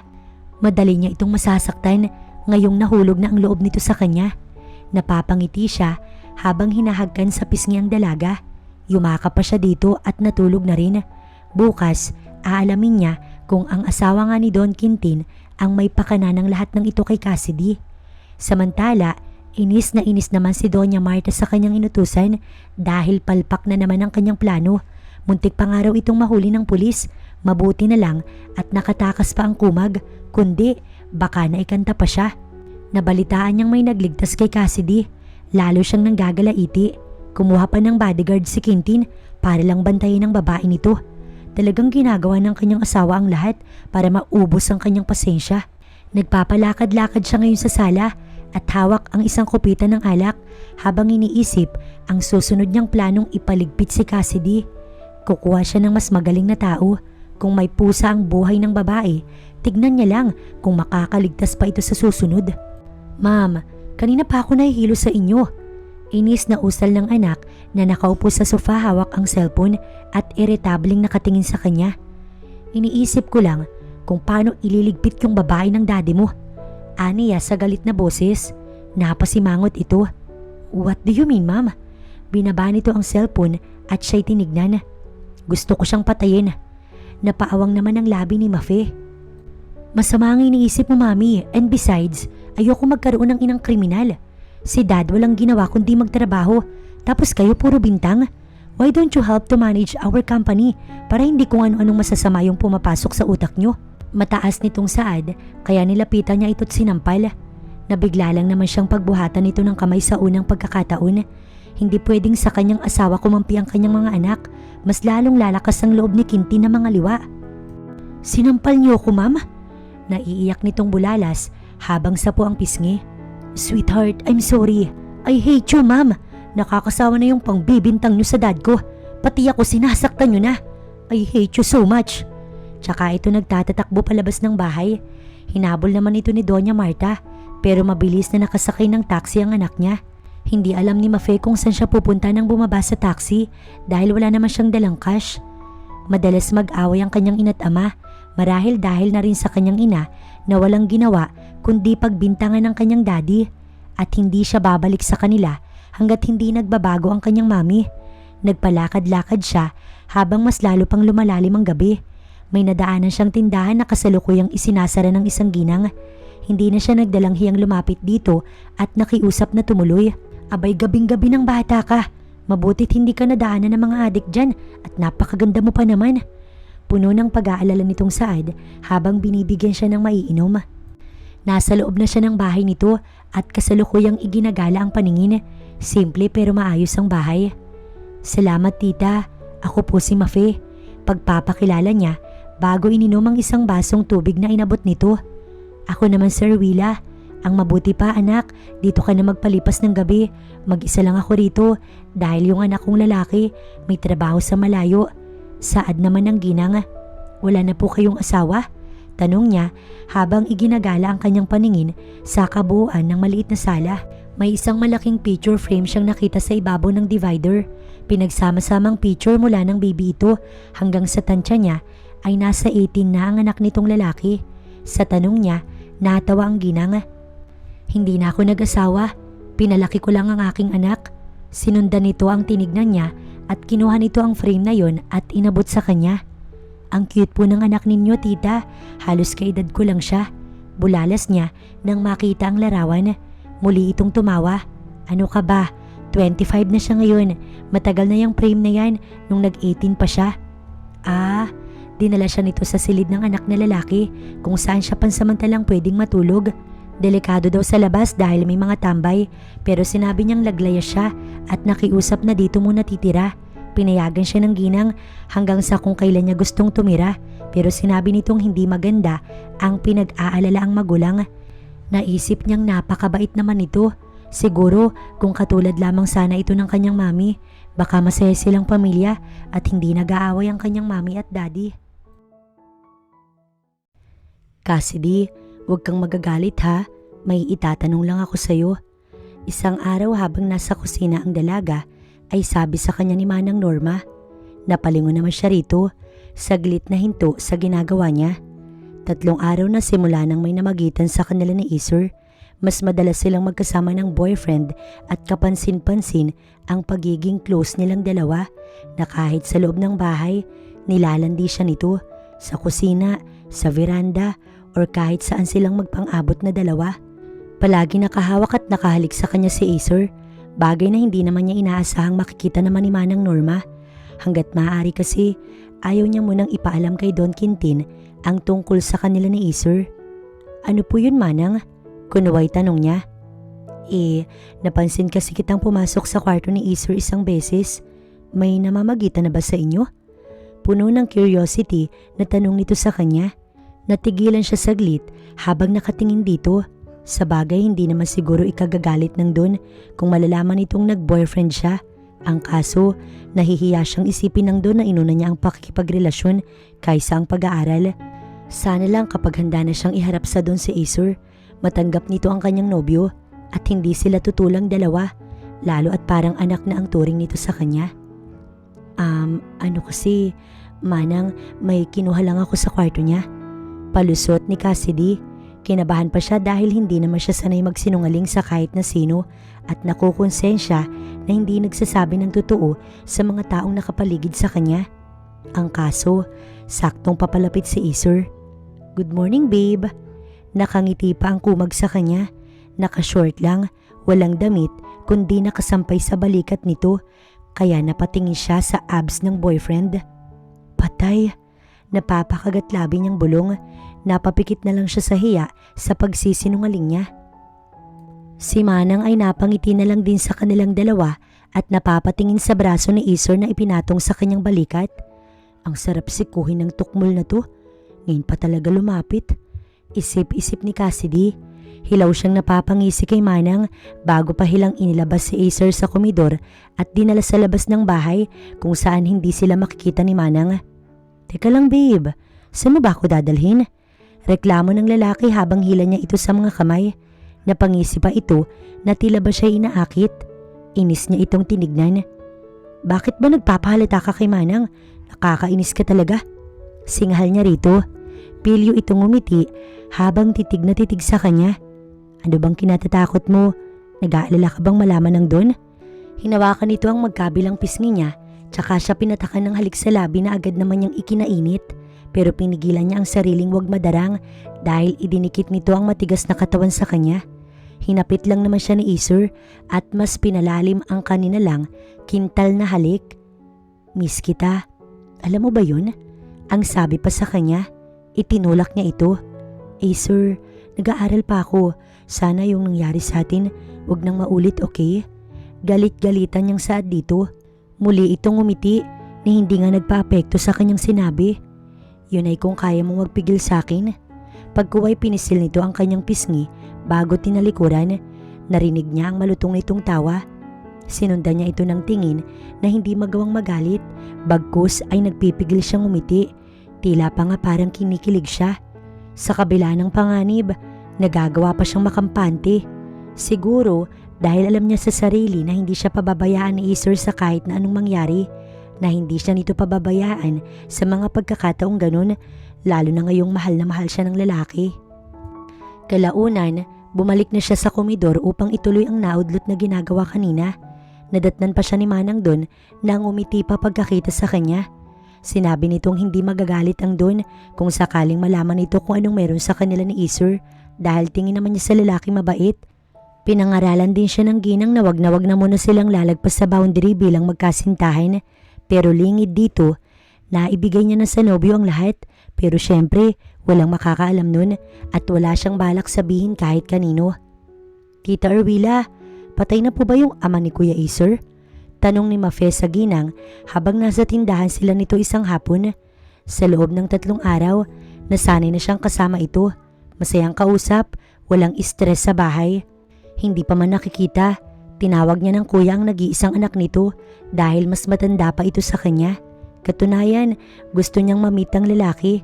Gusto niyang sabihing napakaswerte nitong nagkaroon ng isang ina na katulad ni Tita Erwila. Mabait, maalalahanin, bagay na hindi niya maramdaman sa sariling ina niya. Maliit pa man siya, wala siyang namulatan kundi ang magulong pagsasama ng kanyang magulang. Nagawa lang din naman ng kanyang mami, kaya nga ang kuya niya bumukod na ng tirahan. Marahil kung katulad lang din siya ng Kuya Kirby niya, baka bumukod na lang din siya. Hindi ko alam, hindi na kami nagkita simula nung naghiwalay kami. Tugon nito't halatang umiiwas. Siguro, ang gwapo ng papa ni Kuya Acer, no tita? Ang gwapo po kasi ng anak nyo. Pagbibiro niya, bahagya itong natawa. Alam mo, ikaw bata ka, huwag ka agad mai-inlove sa mga lalaki. Kilalanin mo munang mabuti, huwag kang magpapadala sa matatamis na salita. Anito sa kanyang nakangiti pa. Masayahin lang talaga ito. Kaya nga kahit may edad na ay maganda pa rin. Maalaga ito sa sarili at marahil hindi sakit sa ulo ang anak kaya wala itong pinoproblema. Napangiti siya. Wala pa po yun sa isip ko. Curious lang po talaga ako. Ang sabi niyo kasi nasa tiyan niyo pa si Kuya Acer nang maghiwalay kayo ng papa niya. So it means hindi niya kayo hinanap? Pangungulit niya pa na ikinatahimik nito. Biglang nalungkot ang ginang. Hindi ito nakapagsalita at kita niyang namula ang mga mata nito na tila pinipigilang wag maiyak. Nakwento niyang palagi nag-aaway ang mami at daddy niya kaya siya lumayas. At kahit ipinagtutulakan siya nitong umuwi sa kanila dahil baka daw nag-aalala ang mga magulang niya, nagmatigas siya. Alam niya sa sarili niyang hindi nag-aalala sa kanya ang mom niya, na mas pinagtutuunan nito ang mga hindi naman mahalagang bagay, kaya hindi siya uuwi. Gusto niyang ma-realize ng mami niya na bukod sa masasama nitong plano ay may masigit pang makabuluhang bagay na dapat nitong pagtuunan ng pansin. Walang iba kundi ang sarili nitong pamilya na unti-unti nitong winawasak. Kaharap ngayon ni Acer si Doña Marta matapos niya itong tawagan at makipagkita. Nandito siya ngayon upang kumprontahin ang ginang tungkol sa ginawa nitong pagpapabaril sa nobya. Wala siyang ebidensyang magdidiin dito pero alam niyang may rason ito para gawa ng masama ang dalaga. Yun ay dahil kay Don Quintin, si Don Quintin na kanyang ama. Anong kailangan mo? Sinipat siya ng ginang mula ulo hanggang paa ng masamang tingin. Unang pagkakataong nagkaharap sila ng babae. Nandito ko para balaan ka na sa susunod na pagtangkaan mong saktan si Cassidy. Hinding-hindi ako mag-aalangang ipakulong ka. Seryoso at nagbabadya ang boses. Bahagya itong nagulat bilang reaksyon pero hindi nagpahalata na agad tumawa. San ka naman kumuha ng lakas ng loob para kausapin ako ng ganyan? Hindi mo ba ako kilala? Muli ay sinipat siya nito. Kilala kita, Doña Marta. At alam kong ikaw ang may pakana ng lahat para ipakitil ang buhay ni Cassidy. Gusto ko lang balaan ka na kapag may masamang nangyari kay Cassidy, ako mismo ang papatay sa'yo. Hindi niya na ito hinayaang sumagot at tinalikuran. Nagpupuyos naman ang kalooban ng ginang habang sinusundan ng masamang tingin ang lalaking malakas ang loob na bastusin siya. So ito pala ang bodyguard ni Cassidy. Ito pala ang nagliligtas sa dalaga. Pwes, idadamay niya ito sa galit niya kay Cassidy. Tingin ba ng lalaking yun takot siya sa banta nito sa kanya? Ang lakas ng loob.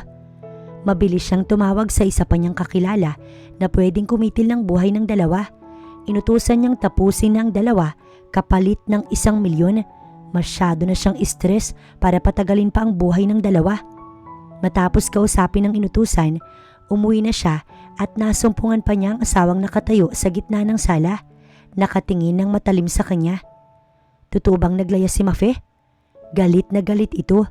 Hindi makapaniwala si Don Quintin na ito ang bubungad sa kanya.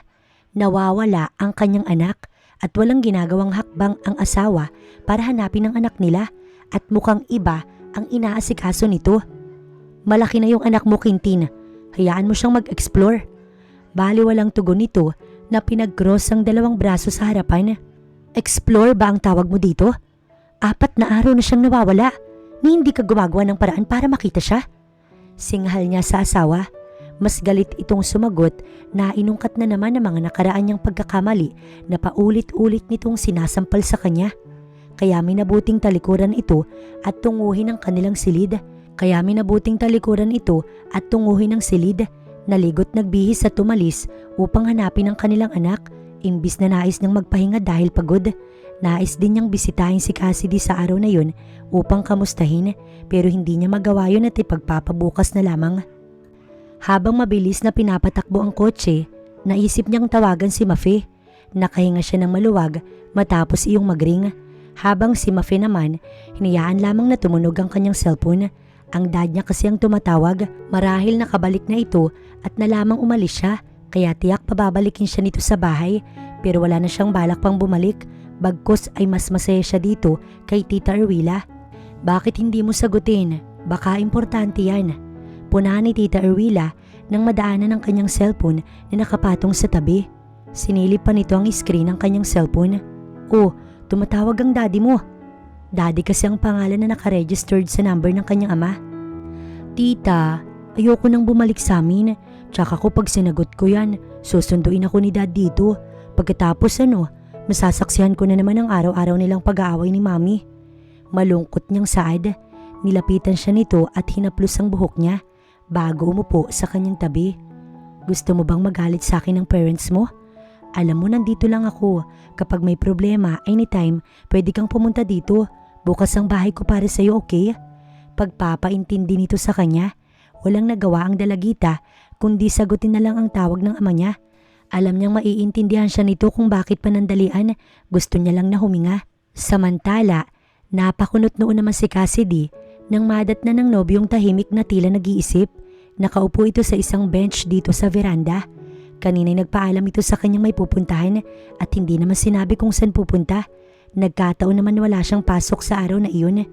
Nilapitan niya ito tinabihan. Sa lalim ng iniisip nito, hindi man lang siya napansin. Hoy, ano yan?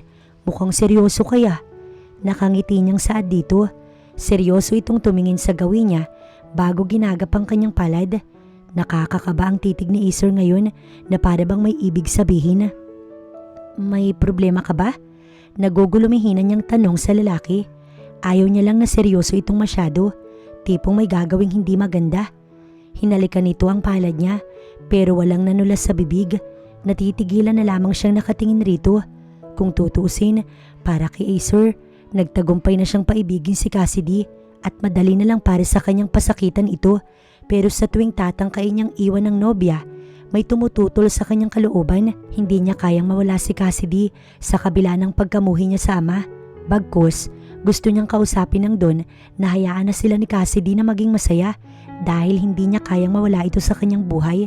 Katunayan, nakahanda siyang magbuwis ng buhay para sa babaeng mahal.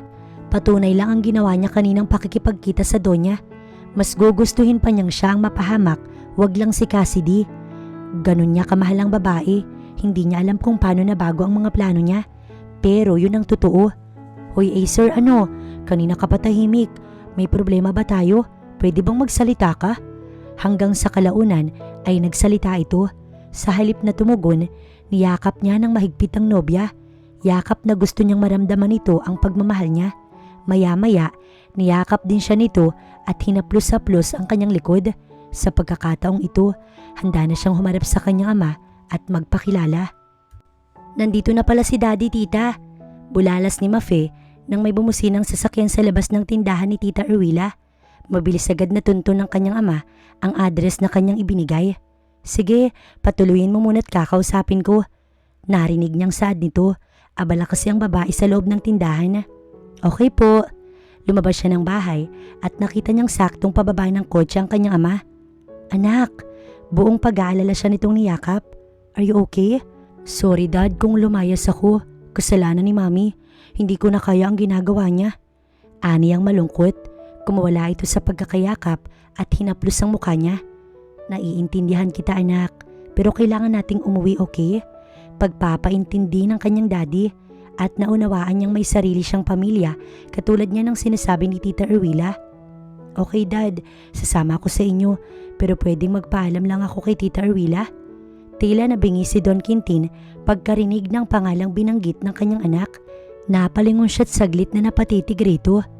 Kapangalan kasi ng babaeng una niyang minahal ang binanggit nito. Sino? Can you say it again? Tanong niya sa anak niya. Umiti ito't hinawakan siya sa kamay. Halika dad, ipapakilala kita kay tita. Mabait po siya. Pagpasok nila sa maliit na bahay, may naamoy siyang tila pamilyar sa kanya. Amoy lavender, isang pabango na napakatagal niya nang hindi naaamoy. Naalala niya kasi sa kwarto niya noon sa tuwing maglilinis si Erwila, yun ang ginagamit nitong pabango. Scent na sobrang na-miss niya. Saktong bumukas ang pinto mula sa kabilang bahagi na inakala niyang pader. Iniluwa doon ang pamilyar na muka na tila ba kahit napakatagal na hindi nakita, parang hindi nagbago. Nakangiti ito pero biglang naglaho ang magagandang ngiti sa labi pagkakita sa kanya. Namasa ang mga mata at napapasulyap sa gawin ni Mafe. Tita, meet my dad. Halos hindi niya na narinig ang sinabi ng kanyang anak dahil nagsalimbuyo na ang kung anuman sa kanyang damdamin. Ito ang babaeng matagal niyang hinanap, ang babaeng mahal na mahal niya pa rin magpahanggang ngayon. Biglang tumibok ng mabilis ang kanyang puso dahil dito. Nang masulyapan niya ang isang frame sa divider, napasinghap siya sa larawang yun dahil kawangis niya ito nung siya'y kabataan. Nagkaanak sila ng babae? Nagbunga ba ang minsang nangyari sa kanila? Bakit hindi nito sinabi? Tumikim si Mafe sa kanyang tabi na nagugulumihinan sa matagal nilang pagtititigan. Dad, si Tita Erwila pala. Siya ang kumupkup sa akin. Kumilos siya at nilapitan ng babae. Anak, mag-uusap lang kami. Aniya, tsaka ibinalik ito sa pinagmulang pintuan at mabilis na isinara. Quintin, ikaw ang ama ni Mafe? Paano nangyari to? Nagugulumihinan nitong tanong sa kanya. Ako nga, magsabi ka sa akin Erwila. Ako ba yung ama ng batang nasa frame? Hindi siya nakapagpigil na wag itong hawakan sa kamay. Tumango ang babae. Oo. Bakit hindi mo sinabi? Bakit ka umalis sa mansyon? Tanong niya na pinanginigan ng laman sa natuklasan. Pero umiyak ito. Quintin, pinalayas ako ng mama mo. Binalikan kita, pero saktong ikinakasal ka kay Marta. Pagtatapat nito habang umiiyak, para siyang binuhusan ng malamig na tubig. Kaya nagpakalayo ako at hindi na nagpakita sa'yo. Binuhay ko yung anak natin bilang alaala ko sa'yo. Tinanggap ko sa puso ko na hindi mo ako mahal. Mahal kita, Erwila. Sobrang mahal na mahal magpahanggang ngayon. Si mama ang may gustong ikasal ako kay Marta. Hindi ko siya minahal kahit minsan. Nahinto ito sa pag-iyak at tumitig sa kanya. Pakiramdam niya, bumalik sila sa nakaraan. Pakiramdam niya, muling nabuhay ang puso niya na akala niya matagal nang patay. Mabilis niyang niyakap ang babae. Patuloy siyang humingi ng tawad at nakiusap na ipakilala sa kanilang anak. Pumayag naman ng babae pero ang sabi nito, kakausapin muna nito ang anak nila para hindi mabigla. Kaya naman excited siyang maghihintay sa pagkakataon kung kailan ito handang iharap sa kanya ang anak nila. Dad, anong masasabi ninyo kay tita? Habang pabalik na sila ng bahay ay tanong ni Mafe sa kanya nang nakangiti. Maganda, ngiti niyang tugon. Kaya ba kanina hindi kayo kumukurap? Pasalamat kayo wala si mami, kundi magsiselos na naman yun. Napapalabi nitong Saad kaya natawa siya. Totoong pakiramdam niya, bumata siya ng 10 years kanina. Anak, hindi playboy ang daddy mo ha? Wala akong babae. Tingin mo ba may papatol pa sa akin? Nilabas pa niya ang kanyang braso. Natawa naman si Mafe. Dad, magandang lalaki kayo, pero hindi ako naniniwala kay mami na kaya niyo siyang lokohin. Dinig niya itong tumatawa. Ngayon lang sila nag-usap ng ganito ni Mafe na akala niya na brainwash na ng sariling ina at siya'y kinamumuhian. Salamat naman at nagkamali siya. Salamat anak, ngiti niya rito. Basta pwede akong dumalaw kay Tita Erwila ha? No problem, sabihin mo lang sa akin at sasamahan pa kita. Pagkasabi nagpalitan ng ngiti ang mag-ama. Habang si Cassidy naman, maagang gumayak sa araw na yon sa sobrang excited dahil ayon sa boyfriend, ipapakilala raw siya nito sa ina. Bahagya siyang kinakabahan, baka hindi siya magustuhan ng ina nito at katulad sa mga napapanood niya sa teleserye, tumutol ang ina ng bidang lalaki at pinaghihiwalay ang dalawa. Nahaplos niya tuloy ang kanyang tiyan dahil sa pag-aalala. Dahil may laman na yun, hindi niya pa nasasabi kay Acer na buntis siya. Hindi lang kasi minsan ang may nangyari sa kanila, kundi naulit ng naulit hanggang sa heto, nagbunga at mag-iisang buwan na. Isa pang inaalala niya si Don Quintin dahil nag-aaral pa siya. Baka ma-disappoint niya ito, pero mahal na mahal niya si Acer at excited siyang makita ang anak nila. Ano man ang mangyari, magiging handa siya. Babe, matagal ka pa ba? Bumukas ang pinto ng kanyang kwarto at pumasok ang nobyo. Niyakap siya nito at agad bumaon sa leeg niya ang mukha ng lalaki. Ramdam niyang hinahalikan siya ni Acer sa leeg na nagbibigay ng kiliti sa kanya. Ang hirap nitong tanggihan kapag naglalambing. Acer, aalis ba tayo o ano? Natatawa niyang tanong. Aalis pero iisa muna ako. Tsaka ito tumawa ng pilyo. Bawal. Iniharap siya nito at malambing na kinintila ng halik sa labi. Diwag, nagbibiro lang naman ako. Ngisi ng lalaki. Halika na, naghihintay na sa atin si inay. Kanina ko pa siya tinawagan at hayon, nakapagluto na siya ng paborito kong sinigang. Masaya nitong pagkukwento. Wait lang Acer, bago tayo umalis, may sasabihin ako. Pigil niya sa kamay nito nang akmang hihilahin na siya palabas ng pintuan. Kunot noo itong nilingon siya pero malambing na yumakap. Okay, sabihin mo na. Nagpapakyut pa itong umiti. Buntis ako Acer. Pag-aalangan niyang Saad, matagal itong natulala at hindi alam ang sasabihin kaya kinabahan siya na baka hindi ito matuwa. Pero laking gulat niya dahil bigla siya nitong binuhat at sumigaw ng, "Yes! Daddy na ako!" Bumuwelo lang pala ito, sa takot na mahulog ay napakapit na lamang siya sa nobyo. Masayang dumating ang magkasintahang Cassidy at Acer sa bahay, alanganin pa ang dalaga habang nasa tarangkahan. Kinakabahan ako Acer. Aniya sa nobyo, kaya gano'n na lang ang kapit niya rito. Relax, mabait si inay. Ngiti-ngiti ito at pinisil pa nga ang pisngi niya. Pagkasabi noon, muli siyang inalalayan ni Acer papasok sa loob ng bahay. Inay, dumating na ako! Sigaw ni Acer. Maya-maya, nakangiting ginang ang lumabas mula sa komedor. Maiksi ang buhok, may maamong muka na sa tansya niya, nasa 40 na ang edad. Niyakap agad nito ang anak at halatang miss na miss. Napansin niyang mukhang close ang dalawa habang magkayakap. Parang ang bata ang nobyo niya na pinisil-pisil pa ang mukha nito. Inay naman, nakakahiya sa kasama ko. Reklamo nito bago siya inakbayan habang siya naman lihim na natatawa sa namumulang pisngi ng nobyo. Sa namimiss kita bakit ngayon ka lang dumalaw? Hinaplos nito ang braso ng anak. Mahabang istorya. Inay, may iba tayo. Si Cassidy nga pala, may wife-to-be.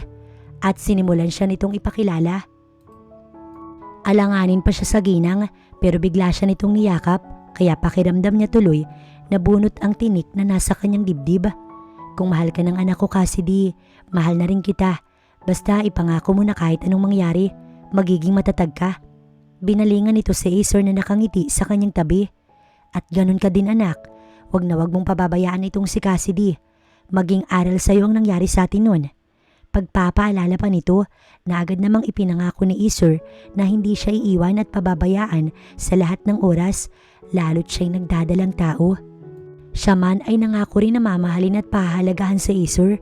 Tuwang-tuwa pa ito nang mapag-alamanan na siya ay buntis. Kaya naman si Erwila na mismo ang nagsabi kay Acer na pakasalan siya sa lalong madaling panahon bago pa man lumaki ang kaniyang tiyan. Sinabi din ng ginang mas makabubuti kung dito na sila titira para naman babantayan siya nito. Mas naging masaya para kay Cassidy ang sumunod na oras habang magkakasalo silang kumakain sa hapag. Topic kasi nila ang kanilang anak na nasa kanyang sinapupunan. Buong akala niya hindi darating ang araw na ito na mananatili siyang malungkot at nag-iisa. Sadyang mabuti ang nasa itaas at nakatagpo siya ng pamilyang matatawag niya. Matapos nilang kumain, inaniyahan sila ni Tita Erwila na dito na matulog dahil may gusto daw itong sabihin kay Acer na mahalagang bagay. Sumang-ayon naman ang nobyo kaya ganoon na rin siya. "This is my room, babe. You like it?" Pagmamalaki nito sa katamtamang laki ng silid. Natawa naman siya sa ginamit nitong language. Nakakaloko pa itong nakangiti. Nilapag niya muna ang dalang shoulder bag at tumingin dito. "Oo na po, nagustuhan ko." Natatawa niyang saad habang tinatanggal ang kamay nitong biglang pumulupot sa kanyang bewang. "After natin makasal, palalakihin ko lang ito at dito na tayo titira. Aalis ka na doon kina Don Quintin, iiwan mo na siya." Anito, sa halip na pakawalan, humigpit palalo ang pagkakayapos ni Acer sa kanya. "Okay, magpapaalam lang ako ng maayos kay Don Quintin." Aniya na parang ikinagulat pa nito yun. Nang ganun kadali, nakakunot noon itong saad. Siya may napakunot din. "Oo naman, ba't parang gulat na gulat ka? Paano kung hindi siya pumayag? Saad pa na ngayon ay halos tukain na siya. Kaya nga magpapaalam, di ba?" Irap niya na iniwas ang muka. Nakita niya itong nagkibit balikat, tsaka tuluyan siyang inihiga sa malambot nitong kama at maalab na siniil ng halik sa kanyang labi. Ano na naman kaya ang balak nitong gawin sa kanya? Mukhang dadagdagan ng laman ng kanyang tiyan. Kinagabihan, tumawag siya kay Manang Norma na dito na muna siya magpapalipas ng gabi sa bahay ng nobyo. Naunawaan naman iyon ng ginang na agad pumayag. Matapos tumawag, napansin niyang nag-uusap ng masinsinan ang mag-ina sa sala. Hindi na muna niya inabala ang dalawa at nagtungo sa kwarto ni Acer. Nilapag niya ang kanyang cellphone sa side table at ginala ang paningin sa kabuuan ng silid nito. Hindi niya kasi iyon nagawa kanina dahil siya ang napagtuunan ng pansin ni Acer. May malaking larawan ni Acer na nakadikit sa pader. May tukador, may portable TV at kahit papaano, air-conditioned ang kwarto. Sa loob naman ng salaming cabinet ay may nakadisplay na trophy at mga medal. May mga maliliit na animation display sa pangalawang palapag ng cabinet na alam niyang sa ibang bansa pa nang galing. Bigla siyang na-curious kay Acer. Wala pa kasi siyang alam tungkol sa lalaki. Hindi rin ito pala kwento tungkol sa sariling buhay. Binuksan niya ang isa nitong drawer. Napangiti pa siya pagkakita sa isang larawan nito kasama si Tita Erwila. Kinuha niya yun at pinakatitigan. Ang cute kasi ni Acer nung bata. May isa pang larawan na nasa ilalim nun kaya muli siyang na-curious. Si Tita Erwila yun nung dalaga at may kasamang lalaki. Marahil ay ang ama ni Acer dahil kahawig yun ng nobyo. Pero habang tumatagal ang pagkakatitig niya sa ama ni Acer na nasa larawan, tila ba pamilyar ito sa kanya hanggang sa nag-iba ang kanyang pakiramdam dahil kahawig ito ni Don Quintin. Dama niyang nangatog ang kanyang kamay at muli pa siyang naghalongkat ng gamit nito pero nabigo siyang makita ang iba pang larawan. Muli siyang napatitig sa larawan na hawak. This time, mas naging malinaw na yun sa kanya. Ang kaso, bumukas ang pinto habang hawak pa ang picture ni Tita Erwila kasama ang ama ni Acer na si Don Quintin. Nagulat din ito pagkakita nun pero napalitan ng panlulumo. "Sorry babe, hindi ko nasabi sa'yo. Plano ko pa lang siyang kausapin tungkol sa atin. Siguro kahit hindi niya ako kilalanin bilang anak niya, basta ipaubaya ka niya sa akin." Napabuntong hininga siya at nalulungkot sa hindi nito pagsasabi sa kanya ng tungkol doon. "Wala ba talaga akong karapatan na malaman to? Sasabihin mo ba sa akin na siya yung ama mo kung hindi ko to nakita? Tukoy niya sa hawak na larawan. Halos hindi nga siya makapaniwala. Ibig sabihin, simula pa lang nang pumasok si Acer sa trabaho as bodyguard, alam na nito ang lahat na si Don Quintin ang ama nito. Okay babe, sorry. Simula pagkabata, kinamuhian ko na siya. Pakiramdam ko kahit ibinigay sa akin ni inay ang lahat ay kulang pa rin. Para akong bastardo. Dama ko sa sarili ko na kailangan ko ng ama, pero wala siya. Kaya plano kong sirain ang buhay niya bilang paghihiganti. Hanggang sa nakilala kita, lumambot ang puso ko. Unti-unting nawala yung galit na nandito. Hirap na paliwanag ni Acer. Nakita niya ang sensibilidad nito sa mata at bilang naranasan niya ding walang pamilya, alam niya ang ganoong pakiramdam ni Acer. Nauunawaan niya ito. Ang mahalaga sa kanya, nagawa na nitong patawarin ang sariling ama kahit hindi naman nila pareho alam ang rason kung bakit iniwan ni Don Quintin ang mag-ina at nagpakasal sa iba. Para kay Acer, hindi madali ang pagpapatawad sa lalaking umabandona sa kanila noon ng kanyang ina. Pero mas nanaig sa kanya ang pagpapatawad nang malaman niya mismo mula sa ama ang katotohanan. Wala itong alam noon na buntis ang kanyang ina nang palayasin ng kanyang abuelang sumakabilang buhay na rin. Hinanap sila ng ama, subalit hindi ito nagtagumpay na makita sila. Bukod pa roon, ipinakasal ito sa babaeng hindi mahal na si Doña Marta. Ipinaliwanag din ni Don Quintin na hindi pa huli ang lahat upang bumawi sa kanila ng kanyang ina. Kaya mabilis na pagpapatawad ang kanyang ibinigay dito. Hindi lang para sa ikatatahimik ng kanyang kalooban, kundi nauunawaan niya din ang saloobin ng sariling ama bilang malapit na rin siyang maging isang ganap na tatay. Nalaman niya din na hindi nito kabit si Cassidy, katulad ng masamang iniisip niya laban sa nobya. Kaya ganoon na lang ang pagpapasalamat niyang hindi isinakatuparan ng kanyang masamang plano, kundi baka pagsisihan niya pa iyon. Natanggap agad nila ni Cassidy ang blessing mula sa itay niya para sa kanilang planong pagpapakasal. At syempre, tinanggap niya na rin ang kapatid sama na si Mafe na minsan na rin nakilala ng kanyang ina bago pa man ito matuklasan na anak ng ama niya kay Doña Marta. Naging katuwang pa nga ito ni Cassidy sa paghahanda para sa kanilang kasal.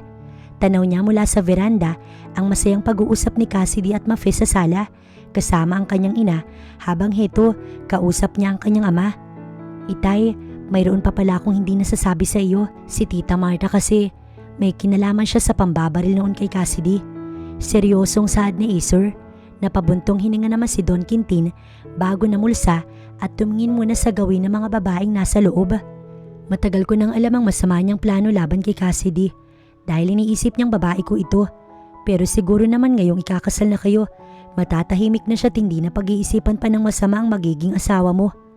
Bahagya siyang napatango dahil sa guilt na nararamdaman dahil ganoon din ang masama niyang iniisip dati sa dalaga. Paano kapag nalaman niyang nagkita na ulit kayo ni inay? Baka naman pati siya idamay ni Tita Marta. Alanganin niyang saad. Ang totoo anak, plano kong ilipat kayo ng nanay mo sa safe na lugar at ako nang bahala sa security niyong lahat. Basta wag mong pababayaan si Cassidy at ang iyong nanay. Ako naman ang bahala kay Marta. Alam kong kapag nalaman niya ang tungkol sa inyong dalawa, tiyak manggugulo na naman siya. Saan naman kami lilipat na magiging safe? May mga tauhan yung asawa niyo. Kapag may masamang nangyari sa inay ko, hindi ako magdadalawang isip na gawan din siya ng masama. Wika ni Acer. Bumuntong hininga ito, tsaka tinapik siya sa balikat. Basta sundin niyo lang ako ng inay mo at ako nang bahala kay Marta, okay? Tumango lang siya bilang tugon. Habang abala sa paghahanda sa kanilang kasalang magkasintahang Cassidy at Acer, abala din sa pagmamanman ang taong inutusan ni Doña Marta para kitilin ang buhay ni Cassidy kasama ang bodyguard nito. Nga lang, hindi matuntun ng kriminal ang dalawa dahil bukod sa inilipat ito ng Don sa safe na lugar, ay may security din sa bahay na hindi basta-basta mapapasok ng kahit na sino. Madam, masyado hong matinik. Mukhang natunugan kayo. Wika ng isang boses na lalaki sa kabilang linya. Kausap ito ng Donya ngayon. Estupido! Pinabayaran kita. Parang ako pa yung maghahanap ng way kung paano mo kikitilin ang buhay ng dalawang yun. Umalingaw-ngaw ang boses ng Donya sa loob ng mansyon. Lingid dito ay naririnig ito ni Mafe. Mabilis nagkubli ang dalagita upang pakinggan ang sinasabi ng ina. Bigla kasi siyang kinabahan. Tila ba may masama na naman itong plano sa kung sino. Wala na talagang ginawang mabuti ang kanyang ina. Hindi talaga ito titigil hanggat hindi nakakapatay ng tao. Makuha lang ang gusto. Napakamot naman sa ulo ang lalaki sa kabilang linya. Sorry madam, pero wag ho kayo mag-alala. Gagawin ko pa rin naman. Abay dapat lang. Mag-iisang buwan ko nang inuutos sa'yo yan. Hanggang ngayon, wala pa ring magandang balita. Wag na wag kang tatawag sa akin kung hindi ka pa nagtatagumpay sa plano mo. Naiintindihan mo ba? Singhal ng Donya, tsaka pinatay ang linya, tsaka padabog na umupo sa sofa matapos ihagis ang hawak na cellphone. Humihingal ito sa galit habang unti-unting kinakalma ang sarili. Tsaka kumilos si Mafe at bumalik sa kanyang silid bago pa siya makita ng kanyang ina. Lumipas pa ang araw at dumating ang pag-iisang dibdib ni Cassidy at Acer sa isang sikat na simbahan dito sa Maynila. Malapit lang din sa malaking bahay na tinutuluyan ng mga ito. Napaka-elegante ni Cassidy, suot ang mamahaling gown na binili pa ng Don sa ibang bansa. Mula sa bahay hanggang sa simbahan, may 3 gwardya sa sinakyan ni Cassidy. Pagdating naman sa simbahan, may security din na nakapalibot. Ang lahat ng ito kagustuhan ng Don dahil na rin natunugan na nito ang plano ng asawa matapos magsumbong si Mafe. Wala ring gaanong bisita kundi mahalagang tao lang para iwasan ng mga magkakahalong taong naroon. Hindi winawala ng Don ang tingin kay Cassidy maging ang tagapagbantay sa dalaga. Sa pagkakataong iyon, nakapasok na ang inutosang kriminal ni Doña Marta at nag-disguise pa ito ng pambabae. Nagsuot ng belo, mahabang damit kung saan nakatago ang baril. Kanina ay tinawagan nito ang Doña kung saan naroon ang buong pamilya nito sa araw ng kasal ni Cassidy. Dahil dito, lalong nanggalaiti sa inis si Doña Marta. Hindi niya hayaang maging masaya ang araw ng kasal na iyon ni Cassidy. Kaya naman nagbihis kaagad ang Doña, nagdala ng sariling baril at kung ano't ano man, siya ang kikitil sa buhay ng makating babae. Habang naglalakad sa aisle si Cassidy palapit sa altar, sabik namang naghihintay si Acer sa unahan. Marahang kumilos ang kriminal na nasa kabilang side ng mga bisita. Marahang gumalaw ang kamay at dinukot ang baril sa tagiliran at ikinasa. Napansin iyon ni Mape kaya naging alerto ang dalagita. Tinakbo nito si Cassidy bago kasabay ang pag-alingaungaw ng malakas na putok at ang pagbulagta ni Mafe sa semento na siyang tinamaan ng bala. Shock ang lahat ng nakita. Nagkagulo ang mga security. Si Acer napatakbo kay Cassidy sa pag-aalala. Habang si Doña Marta naman, saktong papasok sa loob ng simbahan kaya nakita nito ang pagbagsak ng dugo ang anak sa halip na si Cassidy. 4 na taon na ang matuli na lumipas matapos silang maikasal ni Acer. Parang kailan lang nung isinilang ni Cassidy ang kanyang triplets. Ngayon, magtatatlong taon na rin ang mga ito. Sila sina Aisel, Annie at Karen. Sila ang identical triplets na nagmula sa kanyang sinapupunan na hindi nila inaasahang mag-asawa. Wala kasi sa lahi nilang dalawang pagkakaroon ng twin. Nag-iisa lang naman siyang anak ng kanyang ina at ganoon din si Acer. Kaya blessing para sa kanila ang bagay na to dahil nagmula sila sa maliit na pamilya. Kaya naman tuwang-tuwa ang kanyang mga naging biyanan. Ang kanyang asawa kasalukuyang pinag-aaralan ng negosyo ng ama dahil ang sabi nga ng Don, tanging ito lamang at si Kirby ang magmamana balang araw ng mga negosyo nito kapag nag-retired na ang Don. Mabilis din namang nagkapalagayan ng loob si Kirby at Acer, lalo na at sabik din ito sa kapatid. Samantalang isa namang kapatid na mga ito na si Mafe ay iba ang mundong tinatahak ngayon. Matapos noon ang malagim na pangyayari sa buhay nila na kagagawa ni Doña Marta, nakoma si Mafe ng halos 1 taon. Sa spinal cord tumama ang bala at pagkatapos noon, idineklarang dead on arrival. Ganun man, hindi sinukuan ng mga doktor hanggat hindi nito nadudugtungan ang buhay ng dalaga. Nasa ibang bansa ngayon si Mafe sa patuloy nitong therapy dahil hindi na ito nakalakad pagkatapos ng pangyayari. At si Doña Marta naman ay nakulong kasama ang kriminal na bumaril kay Mafe na para sana sa kanyang bala. Malaki ang kanyang pasasalamat dito dahil sa pagligtas nito sa kanya, lalo't nagdadalang tao siya. At ngayon, malaya na silang nakakagalaw sa labas at wala nang banta sa kanilang buhay. Ang pagpapalaki na lamang sa kanyang triplets ang kanyang pinagtutuunan ngayon ng pansin, katuwang ng kanyang biyanan at si Manang Norma. Tito Kirby! Dinig niyang sigaw ni Aisel habang nakikita ang kotse ng binata habang papasok. Tuwing Sabado kasi, nakaugalian na nitong dalawin ng mga pamangkin. Pero dahil dinalaw nito ang kapatid sa ibang bansa, buwan muna ang lumipas bago ito nakadalaw na muli sa kanila. At heto, mukhang na-miss ito ng kanyang triplets. Maraming pasalubong ang binata sa kanyang mga anak. Isa-isang niyakap sina Karen, Annie at ang favorite nitong si Aisel na sobrang lambing sa Tito Kirby. Good morning Cassidy, si Kuya nasan? Bati nito sa kanya sabay tanong. Karaga ang isa niyang anak at ang dalawa naman patakbong pumasok sa loob ng bahay at excited binuksan ng pasalubong na galing pang ibang bansa. Nandito kasi siya sa garden dahil naging habit niya na ang pagtatanim ng mga imported na halaman. Bukod sa mga anak ay isa ito sa kanyang pinagkakaabalahan. Nasa kwarto, wait lang at tatawagin ko. Ngiti niyang tugon. Tinanggal niya ang suot na gloves at sinabayan ito papasok habang kinakamusta si Mafe. Ayon dito, madalas naging bugnutin si Mafe dahil nga sa kondisyon nito at iyon nga ang sadya ni Kirby kay Acer. Hi tita, good morning. Bati ni Kirby sa kanyang benan na galing sa kusina. O Kirby, dumating ka na pala. Kamusta si Mafe? Pag-aalala nitong tanong. Inanyayahan niyang umupo muna si Kirby sa sopa at hinayaang mag-usap ang dalawa. Behave naman ang kanyang mga anak na naroon sa kabilang sofa at pareho nang naglalaro. Pagpasok sa kwarto ay bihis na si Acer. Pupunta ito sa site kasama ang ama at nakapagpaalam na sa kanya kagabi ang asawa. Si Kirby nasa baba. Nakita niyang bumuntong hininga ito. Ano kaya babe kung dito na lang sa atin si Mafe habang ginagawa ang therapy?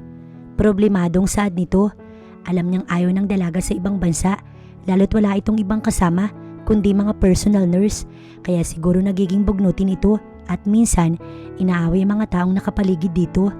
Hindi lang naman tayong pwedeng magdesisyon tungkol dyan. Kausapin mo muna si Itay.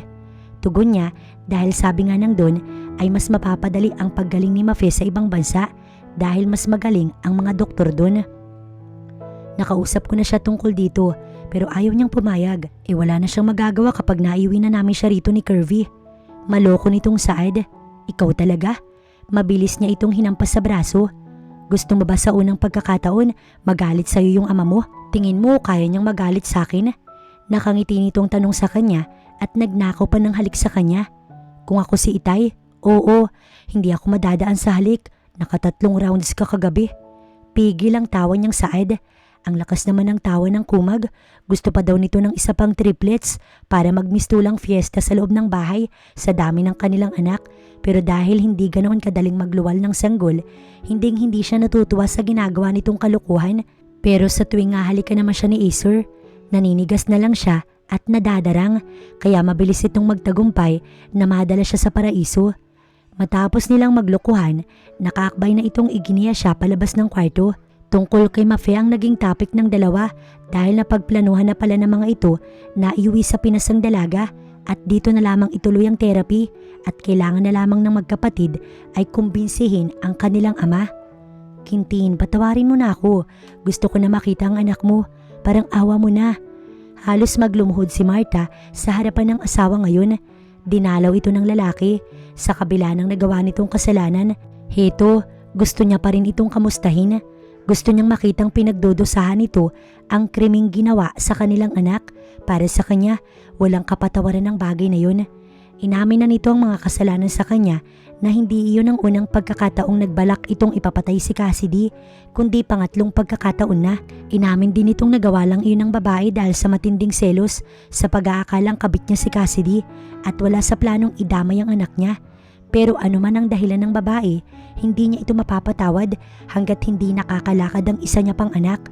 Naguhumayaw si Marta sa pagmamakaawa habang papalabas siya ng kulungan matapos sabihin kailanman hindi na nito makikita pa si Mafe. Nadala din sa pakiusap ang Don ng magkapatid na sina Kirby at Acer tungkol kay Mafe pero pagkatapos pa nun ng 2 buwan, kaya heto kasama nila ni Buddy ang triplet sa pagsundo kay Mafe sa airport dahil si Acer at Kirby mismo ang nagtungo sa US upang madala ang kapatid dito sa Pinas.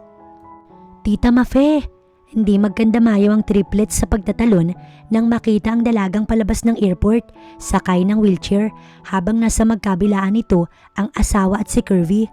Tila excited din si Mafe nang salubungin ng kanyang triplets dahil malayo pa man ay nakabuka na ang braso nito at malapad ang ngiti na umabot sa mga mata.